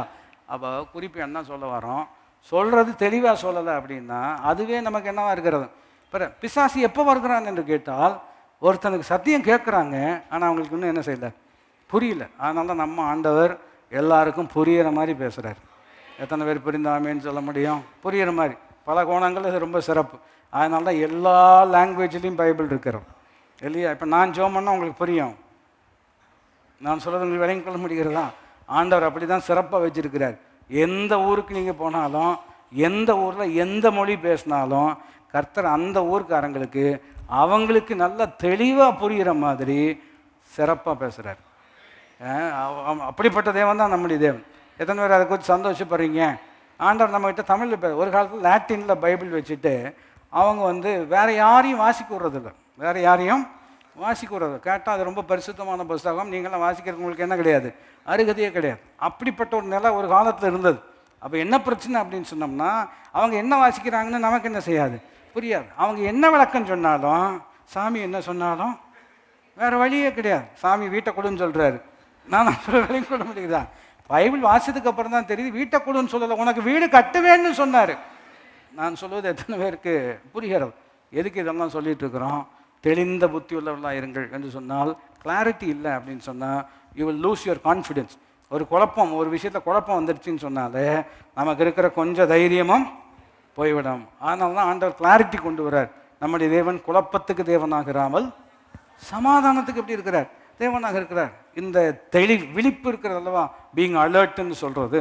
இந்த அலர்ட்னஸும் இந்த தெளிவும் ரெண்டும் ரொம்ப அற்புதமாக இணைக்கப்படுகிறது. எங்கே என்று கவனிப்போம் என்று சொன்னால், பாருங்கள், சங்கீதம் 19வது அதிகாரம் 8வது வசனம். இன்னைக்கு காலையில் கூட ஒரு ஆராதனையில் அதை சொன்னோம். கர்த்தருடைய வார்த்தை கண்களை தெளிவிக்கக்கூடியதாக இருக்கிறது. It enlightens our understanding. அதனால தான் வசனம் வாசிக்கிறது ரொம்ப ரொம்ப முக்கியம். அது பேதை வாசிடலாமே. சங்கீதம் 19வது அதிகாரத்தில் சங்கீதக்காரன் தான் ரொம்ப சூப்பராக அதை எக்ஸ்பிளைன் பண்ணுறார். வசனம் எவ்வளவு சிறப்பு என்பதை அவர் சொல்கிறார். வாசிக்கும்படியாக இருக்கிறோம். 7ஆம் வசனத்திலிருந்து நம்ம வாசிப்போம் என்று சொன்னால், கர்த்தருடைய வேதம் குறைவற்றதும் ஆத்மாவை உயிர்ப்பிக்கிறதுமாக இருக்கிறது. கர்த்தருடைய சாட்சி சத்தியமும் பேதையை ஞானியாக்குதும். கர்த்தருடைய நியாயங்கள் செம்மையும் இருதயத்தை சந்தோஷிப்பிக்கிறதுமாக இருக்கிறது. கர்த்தருடைய கற்பனை தூய்மையும் கண்களை தெளிவிக்கிறோம் இல்லையா? It brings clarity to our understanding. நம்முடைய புரிந்து கொள்வத வசனம் தான் என்ன செய்கிறது, தெளிவிக்கக்கூடியதாக இருக்குது. இந்த தெளிவு இல்லைன்னு சொன்னால் தான் பிசாசு குழப்புவதற்கு என்னவாக இருக்கிறது, ரொம்ப வசதியாக இருக்கிறது. அதனால தான் சத்தியத்தை அறிவீர்கள், சத்தியம் உங்களை என்ன செய்யும். மத்தேயு 4 நினைவு கூற வேண்டும் என்று சொன்னால், இயேசு எழுதியிருக்கிறதேன்னு ஃபஸ்ட்டு சோதனையில் சொல்கிறார். இல்லையா? மனுஷன் அப்பத்தினால் மாத்திரமல்ல தேவனுடைய வாயிலிருந்து புறப்படும் ஒவ்வொரு வார்த்தையினாலும் பிழைப்பான் என்று எழுதியிருக்கிறதே அப்படின்னு சொன்ன உடனே அடுத்த சோதனையில் பிசாசு சொல்கிறான், ஏன் இப்படியும் எழுதி தானே இருக்கிறது, தாளகுதியும் அப்பொழுது தூதர்கள் உண்மை ஏந்தி கொண்டு போவார்கள், சங்கீதம் 91 இருக்குது அப்படின்னு சொன்னால், இவர் என்ன சொல்கிறாரு, உன் தேவனாகி கர்த்தரை பரீட்சை பாராதிருப்பாயாக என்றும் எழுதியிருக்கிறது. நான் சொல்வது எத்தனை அவன் பாருங்கள், வசனத்தை வச்சு வர்றீங்களா நீங்கள், நானும் வசனத்தை வச்சு என்ன செய்கிறேன் வர்றேன்னு சொன்னால், அவர் சொல்கிறாரு இப்படியும் என்ன செய்திருக்கிறது, எழுதியிருக்கிறோம். நான் சொல்கிறேன், வசனம் தெரிஞ்சவங்களை பிசாசு ஒருபோதும் விழுங்க முடியவே முடியாது. நீங்கள் கட்டாயம் கற்றுக்கொள்ள வேண்டும். இல்லை தொடர்ந்தேச்சியா ஒவ்வொரு நாளும் வேதம் வாசிப்பது ரொம்ப ரொம்ப முக்கியம். எதுக்கு இதெல்லாம் உற்சாகப்படுத்துகிறோம் இல்லையா? பாருங்கள், பைபிள் ரீடிங் பிளான் எல்லாம் இருக்கிறது அல்லவா, அதெல்லாம் வாசிக்கிறது ரொம்ப அற்புதமான விஷயம் இல்லையா? பைபிள் ரீடிங் பிளான் இப்போ பைபிளெல்லாம் வச்சுருக்கீங்களா, எல்லாம் ஸ்மார்ட் ஃபோன்லாம் வச்சுருக்கிறோம் எல்லாமே இல்லையா? போனது வந்ததெல்லாம் டவுன்லோட் பண்ணுறது காட்டிலும் இதை டவுன்லோட் பண்ணி வைப்பது ரொம்ப ரொம்ப அவசியம். அதில் அற்புதமான ஒரு வருஷத்தில் வேதத்தை வாசித்து முடிக்கக்கூடிய பிளான் எல்லாம் சிறப்பாக இருக்கிறோம் இல்லையா? நீங்கள் அந்த ஒழுக்கத்துக்கு உங்களை என்ன செய்ய வேண்டும், உட்படுத்துவது ரொம்ப ரொம்ப முக்கியம். இப்போ நாங்கள் வாசிக்கிற பிளான்லாம் ரொம்ப சிறப்பாக இருக்கிறோம். ஒரு வருஷத்தில் இதை முன்னமே இந்த அறிவு இல்லாமல் போயிடுச்சே கர்த்தாவேன்னு சில நேரத்தில் நமக்கு என்ன வரும், வருத்தம் வரும். இப்போவாவது வந்திருக்குதேன்னு அவர் சொல்கிறார். நான் சொல்கிறது விலையும் கொள்ள முடிகிறதா? அப்போ குறிப்பு என்னவென்று கேட்டால், அந்த ஒரு வருஷத்தில் இல்லையா? பழைய ஏற்பாடை ஒரு தடவை படித்து முடிச்சிடலாம், புதிய ஏற்பாட்டை 2 தடவை படிச்சிடலாம், சங்கீதத்தை 2 தடவை படித்து முடிக்கலாம். எல்லாம் 365 நாளுக்குள்ளே ஒரு தடவை வாசி முடிக்கிறதுக்குள்ளே தரவாயிரும். நான் சொல்ல வாசிக்க புரிந்து கொள்ள முடிகிறதா? எதையே இரவும் பகலும் அவருடைய வேதத்தில் தியானமாக இருக்கிற மனுஷன் வாக்கியவான். அவன் நீர்க்கால்களின் ஓரமாய் நடப்பட்டு தன் காலத்தில் இலையுதிராதிருக்கிற மரத்தை போல இருப்பான். அவன் செய்வதெல்லாம் இல்லையா? நான் உற்சாகப்படுத்துகிறேன், பைபிளில் வாசிக்கணும், பிள்ளைகளுக்கு என்கரேஜ் பண்ணணும். மறுபடியும் அவங்கள என்கரேஜ் பண்ணி கொண்டு வர்றது பெரிய சவாலாக தான் இருக்கிறோம். ஆனால் என்கரேஜ் பண்ணணும். மனிதன் அப்பத்தினால் மாத்திரமல்ல, தேவனுடைய வாயிலிருந்து பழப்போம். எது உங்களை தெளிவுபடுத்தும், எது உங்களுக்கு கிளாரிட்டி கொண்டு வரோம் இல்லையா? பாருங்கள், இப்போது இன்னொரு கோணத்தில் சொல்ல வேண்டும் என்று சொன்னால், இப்போ அரசாங்கமே சொல்லுகிறோம் இல்லையா? அப்பப்போ உங்களுக்கு மெசேஜ் எல்லாம் அனுப்புகிறாங்க. அதாவது இந்த மாதிரி எங்கள் பேரை சொல்லிட்டு யாராவது ஃபோன் பண்ணாங்கன்னா தயவுசெய்து என்ன செய்ய வேண்டாம், இப்போல்லாம் சிஸ்டமெல்லாம் அப்கிரேட் பண்ணியிருக்காங்க. இந்த அழைப்பை ஏற்காதிருங்கள், ஜாக்கிரதை அப்படின்னு வருதா ஃபோனில் இல்லையா? என்னன்னு தான் பார்ப்போமே அப்படின்னு சொன்னோம்னா அவங்க ஒரு கை பார்த்துருவாங்க. நான் சொல்லுங்க, புரிகிறதா? உண்மை தானே இல்லையா? என்னென்ன அதாவது திருட்டு வேலையே ஒரு பெரிய பிஸ்னஸாக மாறிடுச்சு இல்லையா? சம்பாதிக்கிறதுக்கு காட்டிலும் இதை ஜாஸ்தி வருது அப்படின்னு சொல்கிறாங்க. அப்படிப்பட்ட ஒரு பொல்லாத ஒரு உலகத்தில் இருக்கிறோம். பாருங்கள் எப்படி இந்த அரசாங்கம் நமக்கு உதவி செய்கிறது, ஆண்டவர் நமக்கு உதவி செய்கிறார். நீங்கள் இரையாக போகக்கூடாது. சொல்லுங்கள், நீங்கள் என்னவாக போயிடக்கூடாது? இரையாக போயிடக்கூடாது. தெளிந்து புத்தி உள்ளவர்களாக இருங்கள். விழிப்புன்னு சொல்கிறாங்க. விழிப்புன்னு சொல்லும் பொழுது அலர்ட்னஸ் இருக்கிறது. சொல்லுங்கள், என்னோட கூட 1 மணி நேரமாவது ஜெபம் பண்ணக்கூடாது, விழித்திருங்கள்னு சொல்கிறேன். அது விழிப்புன்னு சொல்லும் பொழுதே கொலோசியர் நிருபம் 4வது அதிகாரத்தில் நம்ம அதை குறித்து கவனிக்கலாம். ஏன் இதை நாம் பார்த்து கொண்டிருக்கிறோம்? பாருங்கள், இந்த பெருமையும் ஜெயித்தாக வேண்டும், கவலையும் ஜெயித்தாகணும். ஒரே ஒரு வழி தான் இருக்கிறது, கீழ்ப்படிதல் மூலமாக தான் ஜெயிக்க முடியும். அதற்கு ஆண்டவர் நமக்கு உதவி செய்யக்கூடியவராக இருக்கிறார். கொலோசியர்கள் நிருபத்தில் 4வது அதிகாரத்தை நீங்கள் பார்ப்பீர்கள் என்று சொன்னால், அங்கே 2வது வசனத்தில் அப்போஸ்தலனாகிய பவுல் ரொம்ப அற்புதமாக போதிக்கிறார். வாசிப்போம் என்று சொன்னால், இடைவிடாமல் ஜெபம் பண்ணுங்கள், ஸ்தோத்திரத்துடனே ஜெபத்தில், அதாவது விழித்திருங்கள் சொன்னால் ரொம்ப சிம்பிளாக நம்ம சொல்லணும் அப்படின்னு சொன்னோம்னா, ஜெபம் பண்ணும் பொழுது என்ன நடக்கிறது இல்லையா, என்ன பண்ணுறோம் அப்படின்னு சொன்னால், ஜெபம் பண்ணும் பொழுது யார்கிட்ட பேசிகிட்டு இருக்கிறோம்? அவர்கிட்ட பேசிகிட்டு இருக்கிறோம் அல்லவா இல்லையா? அவர்கிட்ட பேசுகிறோம், அவர் நம்மோடு என்ன செய்கிறார்? பேசுகிறார். அப்போது ரொம்ப எளிமைப்படுத்தி சொல்ல வேண்டும் என்று சொன்னால், நீங்கள் ரொம்ப அலர்ட்டாக இருக்கணும்னா அவர்கிட்ட பேசணும். சொல்லுங்கள், அலர்ட்டாக இருக்கணும்னா யார்கிட்ட பேசணும்? அவர்கிட்ட பேசணும். ஒரு காலத்துலலாம் சில சமயம் நைட்டு ட்ராவல் பண்ணுவாங்க, பார்த்துருக்கீங்களா? நைட்டு ட்ராவல் பண்ணும்போது டிரைவர் வண்டி ஓட்டிகிட்டு இருப்பார், பக்கத்துலேயே ஒருத்தர் கிளீனர்னு சொல்லுவாங்க, அல்லது இன்னொரு டிரைவர், அவங்க உட்காந்து பேச்சு கொடுத்துட்டே இருப்பாங்க இல்லையா? எதுக்கு பேச்சு கொடுத்துட்டே இருக்கிறாங்க? ஆள் என்ன செஞ்சிடக்கூடாது, தூங்கிடக்கூடாது. அப்புறம் என்ன அப்படின்னா, ஒரு சத்தமும் இல்லைன்னு சொன்னோம்னா அவர் என்ன ஆகிட்டாருன்னு அர்த்தம், தூங்கிட்டார். அவர் தூங்கிடக்கூடாதுங்கிறதுக்காகவே ஒருத்தர் உட்காந்து என்ன செஞ்சுட்டே இருப்பாங்க, பேசிகிட்டே இருப்பாங்க இல்லையா? அப்போ சில நேரத்தில் இதெல்லாம் நினைவுக்கு வருகிறோம். நம்ம சின்ன வயசில் கதை கேட்கும் பொழுது, கதை சொல்லும் பொழுது என்ன சொல்லுவாங்க அப்படின்னா, ஏன்னு கேளு அப்படிம்பாங்க. என்னன்னு கேட்கணும்? ஒரு காலத்தில் அப்படின்னு சொல்லணும். அந்த ஏங்கிற சவுண்டு இல்லை அப்படின்னா இல்லையா, பிரசங்கத்தில் ஆமைன்னு சொல்கிறது வேற, நான் சொல்ல விளங்கி கொள்ள முடிகிறதா? குறிப்பு என்ன சொல்ல வரோம்? விழித்திருங்கள்னா என்ன அர்த்தம்? எப்படி இந்த அலர்ட்னஸ் நமக்கு வருகிறது?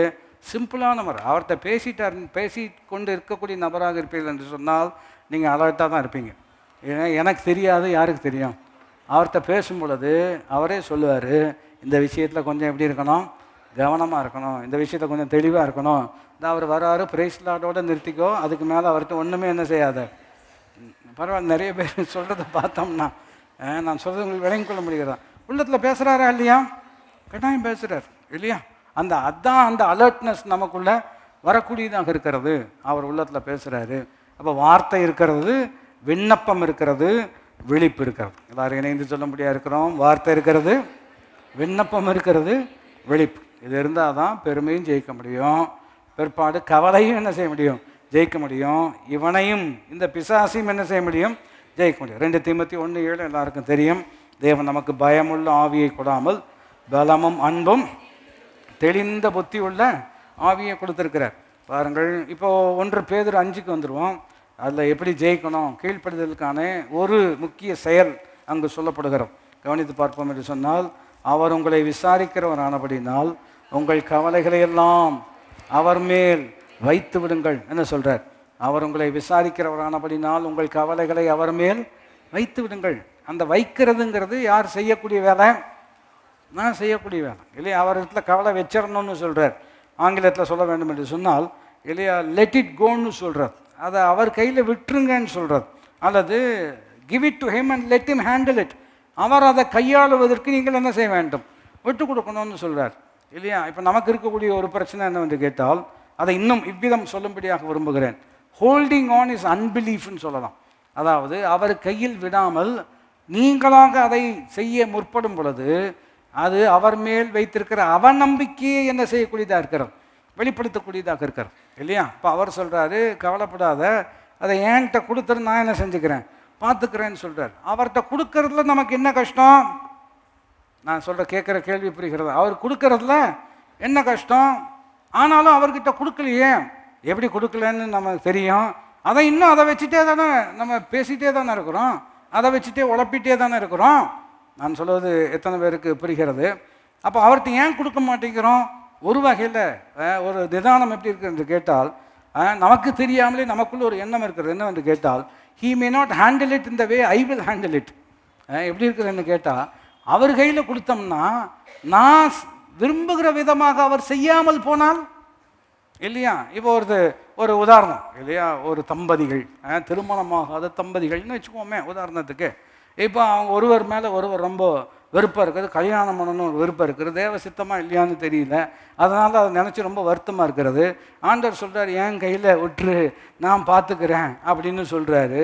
இந்த நபருக்கு என்ன பயம்னா, அவர் கையில் விட்டால் வேறு யாருக்கும் பண்ணி வச்சிட்டாருன்னா நான் சொல்கிறது விலையும் கொள்ள முடிகிறதா? அதனால் அவர் கையில் விடாமல் இல்லையா, நாமளே இதை ஹேண்டில் பண்ணோம்னா தான் இப்படி எண்ணங்களெல்லாம் வருகிறதோ தெரியவில்லை. நான் சொல்ல விலையும் கொள்ள முடிகிறதா? நிறைய பேர் அவர் கையில் விடாமல் இருக்கிறதுக்கு என்ன காரணம்னா, இவங்க நினச்ச மாதிரி, பல முறை சொன்னதை மறுபடியும் சொல்லுகிறேன், நீங்கள் நினச்ச மாதிரி நடக்காட்டி பரவாயில்ல, அவர் நினச்ச மாதிரி நடந்தால் தான் நமக்கு நல்லது. நம்முடைய எண்ணங்களை பார்க்கணும், அவருடைய எண்ணங்கள். எத்தனை பேர் புரிந்தாமேன்னு சொல்ல முடியும்? அப்போ சிலர் பாருங்கள், இது இன்னும் எளிமையான உதாரணம் சொல்லணுன்னா, சிலர் இன்னொருத்தர் ஓட்டி உட்கார மாட்டாங்க வண்டியில், பார்த்துருக்கீங்களா? ஏன்னா அவங்கள பொறுத்த வரைக்கும் யார் தான் ஓட்டணும்? அவங்க தான் ஓட்டணும். ஏன் இதே ஏர்போர்ட்டில் போய் பண்ணுறது? நான் சொல்ல வேலைக்கு பண்ண முடிகிறதா? அப்போ பேசாமல் லைனில் நிற்க தெரியுது அல்லவா? அப்போ என்ன தெரியும்? உங்களுக்கு வண்டியை எதை செய்யாது. ஆனால் கார் ஓட்டும்போது பார்த்தோம், இல்லை நீங்கள் உட்காருங்க, நான் என்ன செய்கிறேன் பயம். இல்லைன்னா இவர் பக்கத்தில் உட்காந்து ஓட்டிகிட்டே இருப்பார், இப்படியும் பாரு இல்லையா? அப்புறம் அவருக்கே தெரியாது இப்படி நல்லா செய்வார் இல்லையா? நான் சொல்ல இப்படி காரணம் பயம். நம்ம பண்ணுற அளவுக்கு அவங்க என்ன செய்ய மாட்டாங்க, பண்ணிக்க மாட்டாங்க அப்படின்னு ஒரு பயம். இன்னொரு வகையில் சொல்லணும்னா பாருங்கள், பிள்ளைகளை உருவாக்குவது, ஊழியர்களை உருவாக்க வேண்டும் என்று சொன்னால் அவங்களுக்கு வாய்ப்பு கொடுத்து அவங்க தப்பு பண்ணுறதுக்கும் கொஞ்சம் இடம் கொடுத்தோம்னா தான் அவங்க என்ன செய்வாங்க, அவங்க உருவாகி வருவாங்க இல்லையா? அவங்க தப்பு பண்ணிடுவாங்கன்னா நீங்கள் தவறுற வரைக்கும் அவங்களுக்கு வாய்ப்பே, நான் சொல்கிறது புரியுது உங்களுக்கு, அவங்களுக்கு வாய்ப்பே என்ன செய்யாது, வரவே வராது இல்லையா? சில நேரத்தில் வீட்டில் நம்ம சொல்லித்தரோம் அல்லவா இல்லையா, இதை சமைக்கணும் அப்படின்னு சமைக்க சொல்லித்தராங்க. அவங்க சமைச்சிட்டு வந்து எப்படி இருக்குன்னு சொன்னால் சூப்பராக இருக்குது அப்படின்னு தான் சொல்லணும் இல்லையா? அப்போ அதில் எதாவது குறை இருக்குமா? கட்டாயம் இருக்க தான் செய்யும். அப்படி இருக்கும் பொழுது, இல்லை நீ தப்பாயிரும், நீ கரெக்டாக உப்பே அவனுக்கு போடவே தெரியாது, நானே போடுறேன் அப்படின்னு சொன்னோம்னா எத்தனை வருஷம் போடுவீங்க? அவங்க எப்படி பழகிறது? அவங்கள நம்பி என்ன செய்யணும், விடணும். இப்போ நாம் சொல்லி கொண்டு இருக்கிற விஷயம், கர்த்தரை நம்பி அவர் கையில் விடணும். இப்போ நம்ம அவர் கையில் விடுறதுக்கே ஆண்டவரை எப்படி கரெக்டாக நடத்திடுவீரா? நான் சொல்ல விலையும் கொள்ள முடிகிறதா? அவர் உதாரணம் நினைவுக்கு வருகிறோம் இல்லையா? அவர் ஏறக்குறைய 50 வருஷம் அவர் மருத்துவராக இருக்கிறார். ரொம்ப வருஷம் அற்புதமான தொராசிக் சர்ஜன் அவர்கிட்ட அவர் சொன்னார் உதாரணம். ஒரு பேஷண்ட்டு வந்து சொன்னாங்களாம், எப்படி நீங்கள் படிச்சிருக்கிறீங்களாங்கிற மாதிரி பார்த்துட்டாங்க, நீங்கள் சொல்கிறதெல்லாம் வேலைக்கு ஆகுமா அப்படின்னு கேட்குறாங்க. அப்போ அவருக்கு அவர் சாஃப்டான ஆள் தான், உள்ளுக்குள்ளே ஒரே சிரிப்பு இல்லையா? 50 வருஷம் மருத்துவராக இருந்து இப்போ வந்தவன் என்னை பார்த்து கேட்குறான், உங்களுக்கு விஷயம் தெரியுமான்னு. அப்போ இன்னொரு விஷயமும் சொன்னார், அதுவும் ரொம்ப கருத்து அற்புதமான விஷயம். நம்பி வர்றவங்களுக்கு சீக்கிரம் சுகமாயிரும். நம்பி வர்றவங்களுக்கு சீக்கிரம், டாக்டர் எனக்கு இந்த பிரச்சனை, ஒன்றும் பிரச்சனை இல்லை, நான் கொடுக்குற மருந்து சாப்பிடுங்க சரியாயிரும் அப்படின்னு சொல்லும் பொழுது உண்மையாக அதை வேலை செய்யும், நல்லா சுகமாயிரும். இந்த சந்தேகத்திலே வர்றாங்க பாருங்க, அவனுக்கு நல்ல மருந்து கொடுத்தாலும் மருந்து வேலை செய்யும், உடம்பு ஒத்துழைக்காது நான் சொல்றது சிகிச்சை பலனளிக்காமல், நான் நான் சொல்றது விளங்கிக் கொள்ள முடிகிறதா? அந்த பிரச்சனை இருக்காது. ஆண்டவர்கிட்ட வரும்பொழுது அவர் கரெக்டாக செய்வார்னு இல்லையா? அப்பப்போ ஆண்டவரே எப்படி கரெக்டாக போகுதா? கரெக்டாக தான் போகுது. நான் சொல்ல விளங்கிக் கொள்ள முடியாது. வாக்குத்தத்தம் கொடுத்து ரொம்ப நாள் ஆச்சுக்கு ஆண்டவரே நானும் ஜோம் பண்ணிகிட்டே இருக்கிறேன், நம்ம கேஸ் வருதா? கட்டாயம் வரும். நான் சொல்கிறவங்களுக்கு புரிகிறதா? அவர் கையில் விடுவது நமக்கே சில நேரத்தில் இட்ஸ் அன் அன்பிலீஃப். இன்னொரு வகையில் சொல்ல வேண்டும் என்று சொன்னால், the root of sin is அன்பிலீஃப்னு சொல்லுவாங்க. பாவத்தினுடைய வேர் எங்கே இருக்கிறது என்று கேட்டால், தேவன் மேல் வைத்திருக்கிற அவநம்பிக்கை. அவர் எனக்கு செய்வார் என்கின்ற நம்பிக்கை இல்லாதபடினால் நானே செய்து கொள்ள வேண்டும் என்கின்ற ஒரு எண்ணம் இருக்கிறது. நான் சொல்வது எத்தனை பேருக்கு புரிந்து கொள்ள முடியும்? I don't believe he will satisfy me, therefore I will satisfy myself. அவர் என்னை திருப்திப்படுத்துவார் என்று எனக்கு நம்பிக்கை இல்லை. ஆகினால என்னை திருப்திப்படுத்துவதற்கு நானே என்ன செய்வேன்?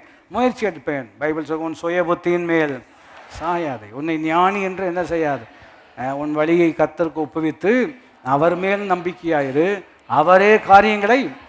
எத்தனை பேர் புரிந்தாமீன் என்று சொல்ல முடியும்? அவர் கையில் விடணும். இன்னொரு வகையில் எளிமைப்படுத்தும்படியாக விரும்புகிறேன் இல்லையா? நம்மளாம் படிக்கிற காலத்தில் சின்ன பிள்ளைங்களாக இருக்கும் பொழுது கைப்பிடிச்சி எழுத சொல்லி கொடுத்தாங்க, பார்த்துருக்கீங்களா? ஞாபகம் இருக்கிறதா? கைப்பிடிச்சி என்ன செய்வாங்க? இப்போல்லாம் மாறி போச்சு. இப்போ சிஸ்டம் என்ன ஆயிடுச்சு, மாறிடுச்சு. அவன் கைப்பிடிச்சி எழுதி சொல்லிக் கொடுப்பான். அப்போ எழுதி சொல்லிக் கொடுக்கும் பொழுது பெற்றோர் அதை சொல்லிக் கொடுக்குற சொல்லுவாங்க, கை கொஞ்சம் லூஸாக விடுன்னு சொல்லுவாங்க. கேட்டுக்கிங்களா? கையை விடு, லூஸாக விடு, லூஸாக விடு அப்படின்னு சொல்லுவாங்க. ஏன் அப்படின்னு சொல்கிறாங்கன்னா, அவங்க கையை பிடிச்சி அப்படின்னு போடும் பொழுது நீங்கள் டைட்டாக பிடிச்சிங்கன்னா ஓ அப்படிங்கிற மாதிரி என்ன செய்யும், வரும். நான் சொல்ல புரிகிறதா? அப்போ மாதிரி இருக்கணும்னா கையை கொஞ்சம் என்ன செய்யணும், உங்கள் கை தான், ஆனால் அவங்க கரெக்டாக என்ன செய்வாங்க, வரைஞ்சிடுவாங்க. நான் சொல்கிறவங்களுக்கு புரிகிறதா? அவங்க உங்களுக்கு சொல்லிக் கொடுக்க, அவங்களுக்கு நீங்கள் இணங்கி போக ஒரு கட்டம் வரும் பொழுது நீங்களே நான் சொல்கிறது விளங்கிக் கொள்ள முடிகிறதா? சிறப்பாக கொண்டு வர முடியும். எத்தனை பேர் புரிந்து ஆமேன்னு சொல்ல முடியும் இல்லையா? சில நேரங்களில் இன்னும் ஒரு உதாரணம் இல்லையா? இப்போது வீட்டில் நைட்டு போனோன்னே பசிக்குது, ஏதாவது செஞ்சு கொடுங்க அப்படின்னு சொன்னோன்னே இல்லையா, பக்கத்தில் வந்து நின்றுக்கிட்டாருன்னு வைங்க, என்ன சொல்லுவீங்கம்மா? பக்கத்தில் வந்து நின்றுக்கிட்டார் சமைக்கும் போது என்ன சொல்லுவீங்க? உட்காருங்க, கொண்டு வரேன்.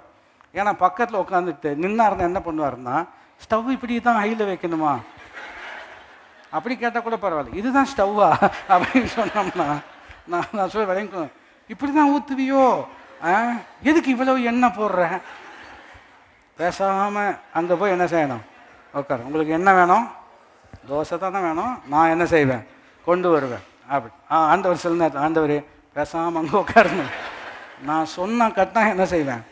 நான் சொல்கிற விளங்கிக் கொள்ள முடிகிறதா? நமக்கு ஒரு பயம், சப்போஸ் இப்படி ஆயிருமோ, ஏங்க ஹோட்டல் கடையில் போனோன்னே தோசைன்னு சொல்லிட்டு அமைதியாக தானே இருக்கிறோம், பார்ப்போம் நோ அட்மிஷன் ரைட்டு இல்லையா? அதுக்குள்ளே போனால் நம்மளை அட்மிட் பண்ணிடுவாங்க. அது புரியுதா உங்களுக்கு?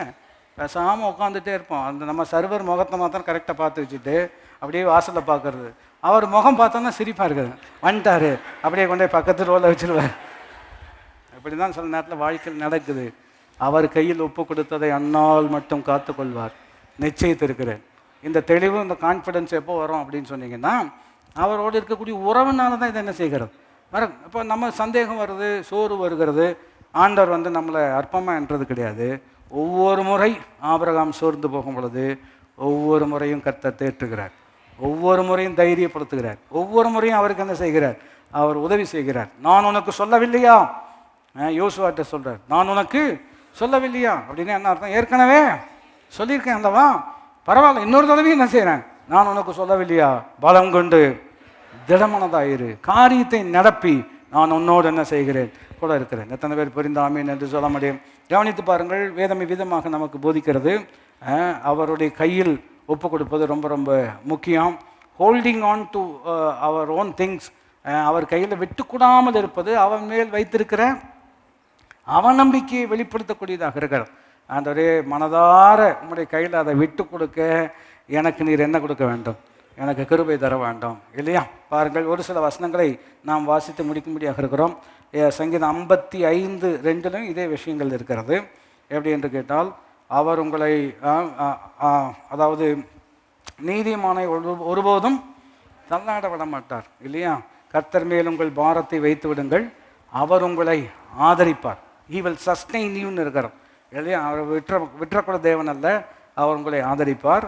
நீதிமானை ஒருபோதும் தள்ளாட என்ன செய்ய மாட்டார், விட மாட்டார். 3 முக்கிய விஷயங்களை சொல்லி முடிக்கும்படியாக இருக்கிறோம் இல்லையா? How to overcome, how obedience helps us to overcome worry இல்லையா? அந்த கவலையை மேற்கொள்ளுவதற்கு கீழ்ப்படிதல் எப்படி நமக்கு உதவி செய்கிறது. எந்த 3 விஷயங்கள் என்று நாம் பார்ப்போம் என்று சொன்னால், எல்லாருக்கும் தெரிந்த விஷயங்கள் தான்.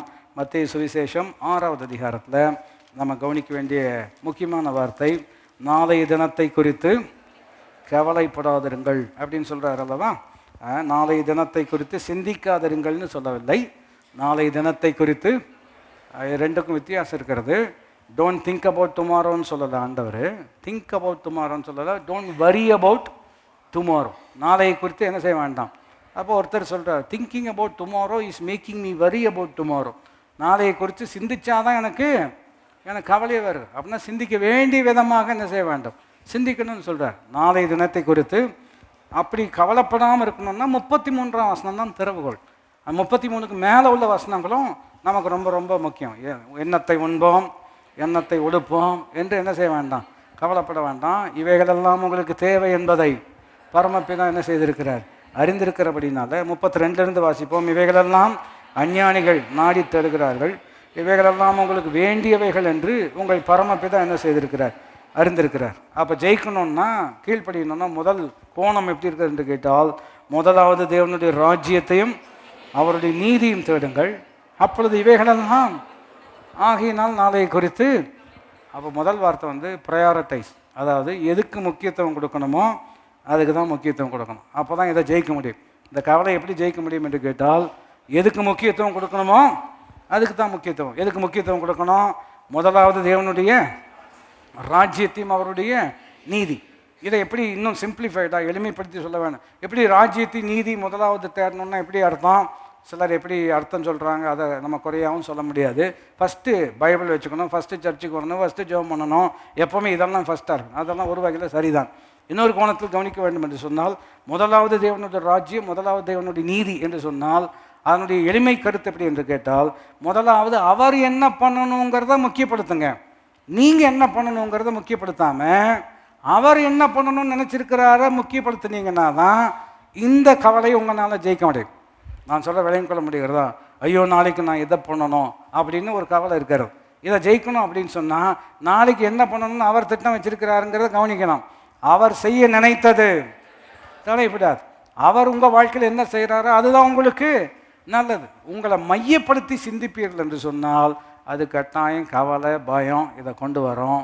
என்னுடைய எளிமையான விளக்கம் சொல்ல வேண்டும் என்று சொன்னால், உங்களை மையப்படுத்தாதபடிக்கு முதலாவது தேவனையும் அவருடைய நீதி, அதாவது who God is and what he wants to do, அவருடைய நீதி என்று சொல்லும் பொழுது அவருடைய செய்கையெல்லாம் நீதியாக இருக்கிறதுன்னு வாசிச்சிருக்கீங்க இல்லையா?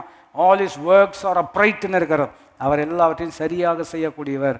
அதை முக்கியப்படுத்தினீங்கன்னா தான் இந்த கவலையை நம்மளால் என்ன செய்ய முடியும், ஜெயிக்க முடியும். அதனுடைய இன்னும் ஒரு எளிமையான விளக்கம் சொல்ல வேண்டும் என்று கேட்டால், பரமண்டலங்கள் உம்முடைய சித்தம் செயல்படுகிறது போல என்னுடைய வாழ்க்கையில் உம்முடைய சித்தம் செயல்படுவதாக. காலையில் சொன்னதை இணைத்து சொல்ல வேண்டும்.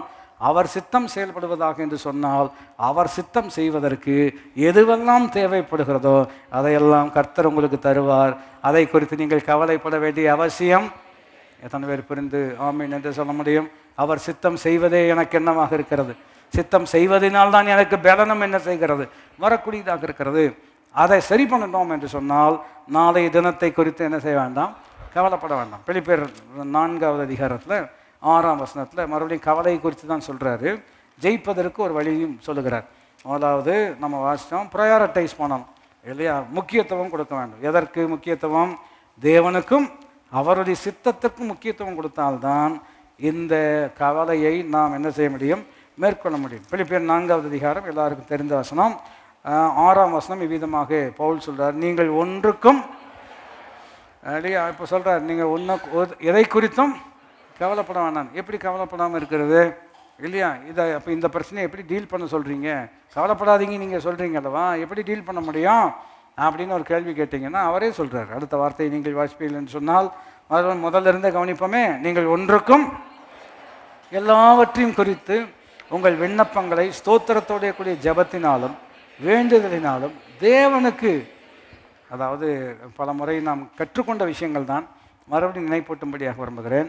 இப்போ ஒரு விஷயம் கவலையாக இருக்கிறது, அதை நீங்களே உங்ககிட்ட பேசிகிட்டு இருக்கிறத தவிர்த்து அதை குறித்து யார்கிட்ட பேச சொல்கிறாரு? அவர்கிட்ட பேச சொல்கிறார். பல முறை நான் உங்களுக்கு சொல்லியிருக்கிறேன் இல்லையா, விஷயம் தெரியாத நான் என்னோடே பேசி கொண்டிருந்தால் எனக்கு என்ன விஷயம் தெரியும்? நானே குழப்பிக்குவேன். நான் சொல்ல விளங்கி கொள்ள முடிகிறதா? என்னால் முடியலங்கிறது நானே எனக்கே பேசிகிட்டே இருந்தேன் அப்படின்னு சொன்னோம்னா அந்த பிரச்சனை இன்னும் என்ன செஞ்சிடும்? ரொம்ப பெருசாக. பவுல் சொல்கிறாரு, எதெல்லாம் உங்களுக்கு கவலை கொடுக்கக்கூடியதாக இருக்கிறதோ அதை குறித்து கவலைப்படாதீங்க. எப்படி கவலைப்படாமல் இருக்க முடியும்னு சொன்னோம்னா அதை குறித்து யார்கிட்ட பேசுங்க? சொல்லுங்கள், யார்கிட்ட பேசணும்? ஏன் வீட்டில் இருக்கவங்ககிட்ட பேசக்கூடாதான்? அப்படின்னா சில நேரத்தில் வீட்டில் இருக்கவங்ககிட்ட அல்லது மற்றவங்ககிட்ட பேசுனா அவங்க நம்ம யோசிக்காத இன்னொரு 2-3 காம்ப்ளெக்ஸ் ஆங்கிள் கொண்டு வந்துடுறாங்க. நான் சொல்கிற விலையும் கொள்ள முடிகிறதா? அவங்ககிட்டலாம் பேசாமல் யார்கிட்ட பேசணும்? அவர்கிட்ட பேசணும். நீங்கள் பிரச்சனையை அவர்கிட்ட பேசும்போது அவர் என்ன பேசுவார்னு நினைக்கிறீங்க? நான் சொல்கிற விலையும் கொள்ள முடிகிறதா? இப்போ எனக்கு விஷயம் தெரியாது, உங்களுக்கும் விஷயம் தெரியாது. நம்ம 2 பேர் பேசினா எப்படி இருக்கும்? உன்னால் நான் கேட்டேன் அப்படி தான் இருக்கும் இல்லையா? எனக்கு விஷயம் தெரியாது, அவருக்கு விஷயம் தெரியும். அவர்கிட்ட நான் பேசினான்னா என்ன சொல்லுவார் இல்லையா? அப்போ அவர் பேசுகிற பேச்சு எப்படி இருக்கிறது? இப்போ டாக்டர்கிட்ட போகிறீங்க இல்லையா? டாக்டர்கிட்ட போகும்பொழுது நீங்கள் சொல்கிறீங்க, எனக்கு ஒரு மாதிரி பண்ணுது டாக்டர் அப்படின்னு சொன்னோன்னே, ஒரு மாதிரின்னு சொன்னால் எப்படி? அவங்க கேள்வியெல்லாம் ஒரு மாதிரினா இல்லையா, என்ன மாதிரி பண்ணுது, எப்போ பண்ணுது, இது என்னென்ன சிம்டம் இருக்குது, இதெல்லாம் கேட்டு இதுதான் பிரச்சனை, அதுக்கு இதுதான் தீர்வுன்னு எளிமையாக சொல்கிறாங்க. காரணம் அதுக்காகவே படிச்சிருக்கிறாங்க. நான் சொல்கிறேன், நம்ம ஆண்டவர் அதை பார்க்கலும் ஞானம் உள்ள தேவன். அப்போ ஆண்டவரே பிள்ளைங்களை குறித்து ஒரே கவலையாக இருக்கிறது அப்படின்னு நீங்கள் சொல்லும்போது எனக்கும் அதுதான் கவலையாக தான் இருக்குது. ஏன்னா இந்த மாதிரி என் எக்ஸ்பீரியன்ஸ் நான் பார்த்ததே அப்படின்னு சொல்வதற்கு வாய்ப்பு நான் சொல்ல விளங்கி கொள்ள முடிகிறதா? அப்போ ஆண்டவரே வேலை விஷயம் ரொம்ப கவலையாக இருக்கிறது, இல்லையா அப்ரைசல் வேறு வரப்போகுது இல்லையா, அவங்க எப்படி சொல்லுவாங்கன்னு எனக்கு ஒன்றுமே தெரிய மாட்டேங்குது அப்படின்ட்டு இல்லையா, நம்ம மற்றவங்ககிட்ட பேசுகிறது காட்டிலும் யார்கிட்ட பேசணும்? பவுல தான் சார், ஒன்றை குறித்தும் கவலைப்படாமல் எல்லாவற்றையும் குறித்து யார்கிட்ட பேசணும்? மறுபடியும் ஸ்தோத்திரங்கிறது ரொம்ப முக்கியமான, வித் கிரேட்ஃபுல்னஸ் இல்லை, நன்றி இருந்ததாலும் இறுதியும் அப்படின்னு சொன்னால் என்ன அர்த்தம்? உங்களுக்கு 55 வயசு ஆச்சுன்னா 55 வயசு வரைக்கும் ஆண்டவர் உங்களை அற்புதமாக நடத்தியிருக்கிறாரு, இந்த 56லும் கட்டாயம் நடத்துவார் இல்லையா? அந்த எண்ணம், அந்த நன்றி அறிதலான இறுதியம் நமக்கு கட்டாயம் தேவை. அவர்கிட்ட பேசுங்க. வாசிக்கும்படியாக இருக்கிறோம். மறுபடியும் 6ஆம் வசனம், நீங்கள் ஒன்றுக்கும் கவலைப்படாமல் எல்லாவற்றை குறித்து உங்கள் விண்ணப்பங்களை ஸ்தோத்திரத்தோட கூடிய ஜபத்தினாலும் வேண்டினாலும் தேவனுக்கு தெரியப்படுத்துங்கள். அவர்கிட்ட பேசுங்கன்னு சொல்கிறார். அப்பொழுது எப்பொழுது அப்படின்னு கேட்டோம்னா அவர்கிட்ட பேசும் பொழுது அப்பொழுது எல்லா புத்திக்கும் மேலான தேவனுடைய சமாதானம் உங்கள் இருதயங்களையும் உங்கள் சிந்தைகளையும் கிறிஸ்து இயேசுக்குள்ளதாக அவர் காத்துக்குவார். நம்முடைய எண்ணத்தை காத்துக்குவார், நம்முடைய இருதயத்தை காத்துக்கொள்வார். எப்போ காத்துக்கொள்வார் என்று சொன்னால், நீங்கள் யாரோடு பேச வேண்டும்? அவரோடு பேசும். அதனால தான் நேரம் எடுத்து இன்னும் அதை எளிமைப்படுத்தும்படியாக விரும்புகிறேன். அவர்கிட்ட பேசுறதுக்கு முன்னாடி ஏற்கனவே அவர் என்ன பேசியிருக்கிறாருன்னு படிச்சுக்கிட்டிங்கன்னா இன்னும் ரொம்ப எளிமையாக இருக்கும். நான் சொல்ல விளையங்கொள்மா, அவர் என்ன ஏற்கனவே சொல்லியிருக்கிறார். அதனால தான் வார்த்தையும் விண்ணப்பமும் ஒன்றோடு ஒன்று இணைக்கப்பட்டிருக்கிறது. வாசனத்தை வாசிக்கும் பொழுதே சிலர் ஜெபம் பண்ணும் பொழுதே எப்படி ஜெபம் பண்ணுவாங்கன்னா, ஆண்டவரே இப்படி வார்த்தை இப்படி சொல்லியிருக்கிறது அல்லவா, நீர் இப்படி சொல்லியிருக்கிறீர்கள் அல்லவா அப்படின்னு சொல்லி ஜெபம் பண்ணுறதுக்கு என்ன காரணம்? அவர் ஏற்கனவே என்ன சொன்னாரோ அதை ஒருபோதும் மாற்றக்கூடிய தேவனே அல்ல. அவர் சொல்ல ஆகும், அவர் கட்டளையிட நிற்கும். கவலையை அப்படி தான் நம்ம ஜெயிக்க முடியும். ஆகினால இன்றைக்கு அவரோடு பேசுங்கள். பக்கத்தில் பார்த்தோன்னா அவரோடு பேசுங்க. இன்னும் ஒரு வகையில் எனக்கு ஒரே கவலையாக இருக்குது அப்படின்னு யாராவது சொன்னாங்கன்னா அவர்கிட்ட பேசுனீங்களான்னு கேட்கணும். யார்கிட்ட? இன்னொரு கோணம் எனக்கு நினைவுக்கு வருகிறது. கவலையாக இருக்குது, யார் அவன்கிட்ட தானே பேசினேன் அப்படி தான் இருக்கும். நான் சொல்ல புரிகிறது தான். கவலையாக இருக்குது அப்படின்னு சொன்னால் யார்கிட்ட பேசியிருக்கணும்? அவர்கிட்ட பேசுனீங்களா அப்படின்னு கேட்கணும். யாருக்கிட்ட? அவர்கிட்ட பேசுங்க. ஏன்னா அவர் ஒருத்தர் தான் உங்கள் கவலைக்கு என்ன செய்ய முடியும்? முற்றுப்புள்ளி வைக்க முடியும். அவர் உங்களை விசாரிக்கிறவனானபடினால் உங்களை கவலைகளெல்லாம் கடைசியாக அப்போஸ்தலர் 20வது அதிகாரத்தில் இல்லையா ப்ரையாரிட்டைஸ் பண்ணணும். 2வது பீயிங் ப்ரேயர்ஃபுல். 3வது யூ பர்சியூ இட், அதாவது தொடர்ந்து எச்சியாக செய்யணும். கவலை என்கின்ற நிலையிலேயே நிற்கக்கூடாது, அடுத்த கட்டத்துக்கு போயிடணும் இல்லையா? அவர்கிட்ட சொல்லியாச்சு, அவர் என்ன செய்யணும்னு விரும்புகிறாரு? தொடர்ச்சி இல்லையா? ஒன்று செய்கிறேன் தொடர்கிறேன்னு சொல்கிறாரோ அதுதான் பவுல் சொல்கிறார். அவர் சூழ்நிலையை வச்சு பார்த்தீங்கன்னா ரொம்ப அற்புதமாக இருக்கிறது. ஆண்டவர் நமக்கு அந்த கிருபையை தருவாராக. அப்போஸ்தலர் 20வது அதிகாரத்தில் 22ஆம் வசனத்திலிருந்து வாசிப்போம் என்று சொன்னால், இப்பொழுதும் நான் ஆவியிலே கட்டுண்டவனாய் எருசலேமுக்கு போகிறேன், அங்கு எனக்கு நேரிடும் காரியங்களை நான் அங்கே போகிறேன், என்ன நடக்கும்னு எனக்கு என்ன செய்யாது தெரியாது. அப்புறம் 23 கட்டுகளும் உபத்திரவங்களும் எனக்கு வைத்திருக்கிறது என்று பரிசுத்த ஆவியானவர் பட்டணந்தோறும் தெரிவிக்கிறதை மாத்திரம் நீங்கள் கவனிக்கிறீர்கள் என்று நம்புகிறேன். எருசலேமுக்கு போனால் என்ன நடக்கும்னு தெரியாது, ஆனால் இன்னொரு விஷயம் தெரியும், எந்த பட்டணத்துக்கு போனாலும் நமக்கு என்ன இருக்கிறது? கட்டுகளும் உபத்திரவங்களும் இருக்கிறதுங்கிறது எனக்கு நல்லா தெரியும். அதனால் என்ன பண்ண போகிறேன் அப்படின்னு ஒரு கேள்வி கேட்போம் என்று சொன்னால் 24ஆம் வசனம், ஆகிலும் அவைகளை ஒன்றை குறித்தும் நான் இல்லையா, என்னங்க கட்டு உபத்திரம் இருக்கிறது இல்லை, அதை குறித்து நான் என்ன செய்ய போகிறதில்ல, எப்படி கவலைப்படாமல் இருக்க போகிறீங்க அப்படின்னு ஒரு கேள்வி கேட்பீர்கள் என்று சொன்னால், என் பிராணனையும் நான் அருமையாக எண்ணேன், வாசிங்கள், என் ஓட்டத்தை சந்தோஷத்தோடு முடிக்கவும் தேவனுடைய கிருபையின் சுவிசேஷத்தை பிரசங்கம் பண்ணும்படிக்கு நான் கர்த்தராகி இயேசுவினிடத்தில் பெற்ற ஊழியத்தை நிறைவேற்றவுமே அப்படின்னு என்ன சொல்கிறாருன்னா, எந்த பட்டணத்துக்கு போனாலும் பிரச்சனை இருக்குன்னு சொல்கிறாங்க, ஆனால் அதை குறித்து கவலைப்பட போகிறதில்ல. எந்த பட்டணத்துக்கு போனாலும் பிரச்சனை தானே, அப்போ எந்த பட்டணத்துக்கு வேணாலும், நான் சொல்கிறது உங்களுக்கு புரிகிறதா? பவுலுடைய ரொம்ப அற்புதமான ஒரு புரிந்து கொள்ளுதல். எந்த பட்டணத்துக்கு போனாலும் எனக்கு பிரச்சனை இருக்கிறது. அப்படி இருக்கிறபடினால் எனக்கு ஒரே ஒரு பாயிண்ட்டு தான், அவர் எனக்கு கொடுத்த ஊழியத்தை எந்த பட்டணத்துக்கு போனாலும் என்னால் என்ன செய்ய முடியும்? நிறைவேற்ற முடியும். எத்தனை பேருக்கு அவர் சொல்கிறது புரிந்து கொள்ள முடியும்? குறிப்பு என்னவென்று கேட்டால், ப்ரையாரிட்டைஸ் பண்ணணும், கவலை ஜெயிக்கணும்னா அவர் என்ன சொல்கிறார், அவர் என்ன செய்ய விரும்புகிறார், முக்கியத்துவம். ரெண்டாவது, அவர்கிட்ட தான் என்ன செய்யணும்? பேசணும். மூணாவது, பட்டணந்தோறும் பிரச்சனைங்கிறனால நின்றுட்டே இருக்கிற இடத்துல இருக்காதீங்க, அடுத்த கட்டத்துக்கு என்ன செய்ய வேண்டும்? மூவ் பண்ணணும் இல்லையா? அதை இன்னொரு கோணத்தில் சொல்லணும், எளிமை உதாரணம் வர்றதுனால. இப்போ ஒரு இடத்துல நீங்கள் நின்றுட்டுருக்கீங்க, அங்கே எறும்பு கடிக்குது, என்ன பண்ணணும்? இல்லை அங்கேயே நின்று ப்ரூவ் பண்ணணும். இல்லை எறும்பு அங்கே கடிக்குன்னு என்ன பண்ணணும்? அடுத்ததுக்கு என்ன செய்யணும்? போயிடணும். சிம்பிளான ஒரு உதாரணம் தான். இங்கே நின்னா இந்த எண்ணம் இருந்துகிட்டே இருக்கிறது. இருந்தீங்கன்னா அது உங்களை உட்கார வச்சிடும். அவர்கிட்ட சொல்ல வேண்டியது சொல்லியாச்சு, ரைட், அடுத்த கட்டத்தில் என்ன செய்யணுமோ அதை செய்யணும் இல்லையா? பாம்பு அவனுடைய கையை கவ்விக்கொண்டது. அப்போது இல்லையா என்ன சொன்னார்? ஓ, இதுதான் ஏதேன் தோட்டத்தில் இருந்த அந்த வலு சர்ப்பம் அப்படின்னெல்லாம் இருந்து இல்லையா? வெளிப்படத்தில் வரக்கூடிய வலு சர்ப்பம் இதுக்கும் ரெண்டுக்கும் என்ன இருக்கிறது? அதெல்லாம் வந்துச்சுன்னா பேசாமல் என்ன செய்யணும்? உதறிக்கிட்டு போயிட்டே இருக்கணும். முடிக்க போகிறேன், போயிட்டே இருக்கணும். நான் சொல்கிற வேலைக்கு சொல்ல முடிகிறதா? நான் சொல்கிறேன், பிரச்சனை அப்படி தான் வந்து கவ்விக்கும். நீங்கள் என்ன செய்ய வேண்டும்? பாட்டு உதறி தள்ளிவிட்டு ஓடுவோம் உறுதியுடன். இதெல்லாம் எங்கே எழுதியிருக்கிறாங்க? வசனத்தில் தான் இருக்கிறது. அது உங்களை பிடிச்சி உங்களை நிற்க வைக்கணும்னு பார்க்குது. இல்லை, அதை உதறி தள்ளிட்டு அவர் கொடுத்த ஊழியத்தை நிறைவேற்றவுமே விரும்புகிறேன், முன்னேறி போகிறேன், நாடி போகிறேன். அந்த கீழ்ப்படிதல் வந்தால்தான் இதை கட்டாயம் நம்மளால் ஜெயிக்க முடியும். எழுமி நின்று ஆண்டவருக்கு முன்பாக நம்மை நாம் தாழ்த்தினவர்களாக, நான் விசுவாசித்திருக்கிறவர் இன்னார் என்று அறிந்திருக்கிறேன், அவர் கையில் ஒப்பு கொடுத்ததை அந்நாள் மட்டும் காத்துக்கொள்வார் என்று நிச்சயித்திருக்கிறேன். அவர் உங்களை விசாரிக்கிறவரானபடினால் உங்கள் கவலைகளை எல்லாம் அவர் மேல் வைத்து விடுங்கள். அவர் உங்களை ஆதரிப்பார். நீதிமானை ஒருபோதும் தள்ளாட விடமாட்டார். அப்படிப்பட்ட தேவன் நம்முடைய தேவனாக இருக்கிறபடினால நாம் இருக்கிற இடங்களில் கண்களை மூடியவர்களாக, நம்முடைய கரங்களை பரத்துக்கு நேராக உயர்த்தினவர்களாக ஆண்டவரை நோக்கி பார்க்கக்கூடிய அற்புதமான ஒரு நேரம். ஆண்டவர் நம்முடைய கவலையை மேற்கொள்ள, பெருமையை மேற்கொள்ள நாம் பிசாசுக்கு இரையாக கூடியவர்கள் அல்ல. மாறாக வேதம் சொல்லுகிறது, சமாதானத்தின் தேவன் தாமே சாத்தானை உங்கள் கால்களின் கீழாக நசுக்கி போடுவார். வாய் திறந்து எல்லாரும் சொல்லக்கூடிய அற்புதமான வார்த்தை, சமாதானத்தின் தேவன் தாமே சாத்தானை என்னுடைய கால்களின் கீழாக நசுக்கி போடுவார்.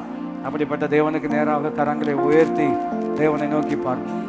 எனக்காக யாவையும் செய்பவரே, செய்து முடிப்பவரே, எனக்காக யாவையும் செய்பவரே, செய்து முடிப்பவரே, என் வாரங்கள் என் வாரங்கள் என் சுமைகள்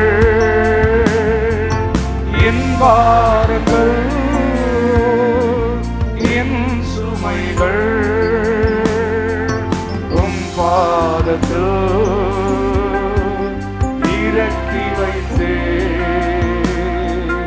உம் பாதத்தில் இறக்கி வைத்தே.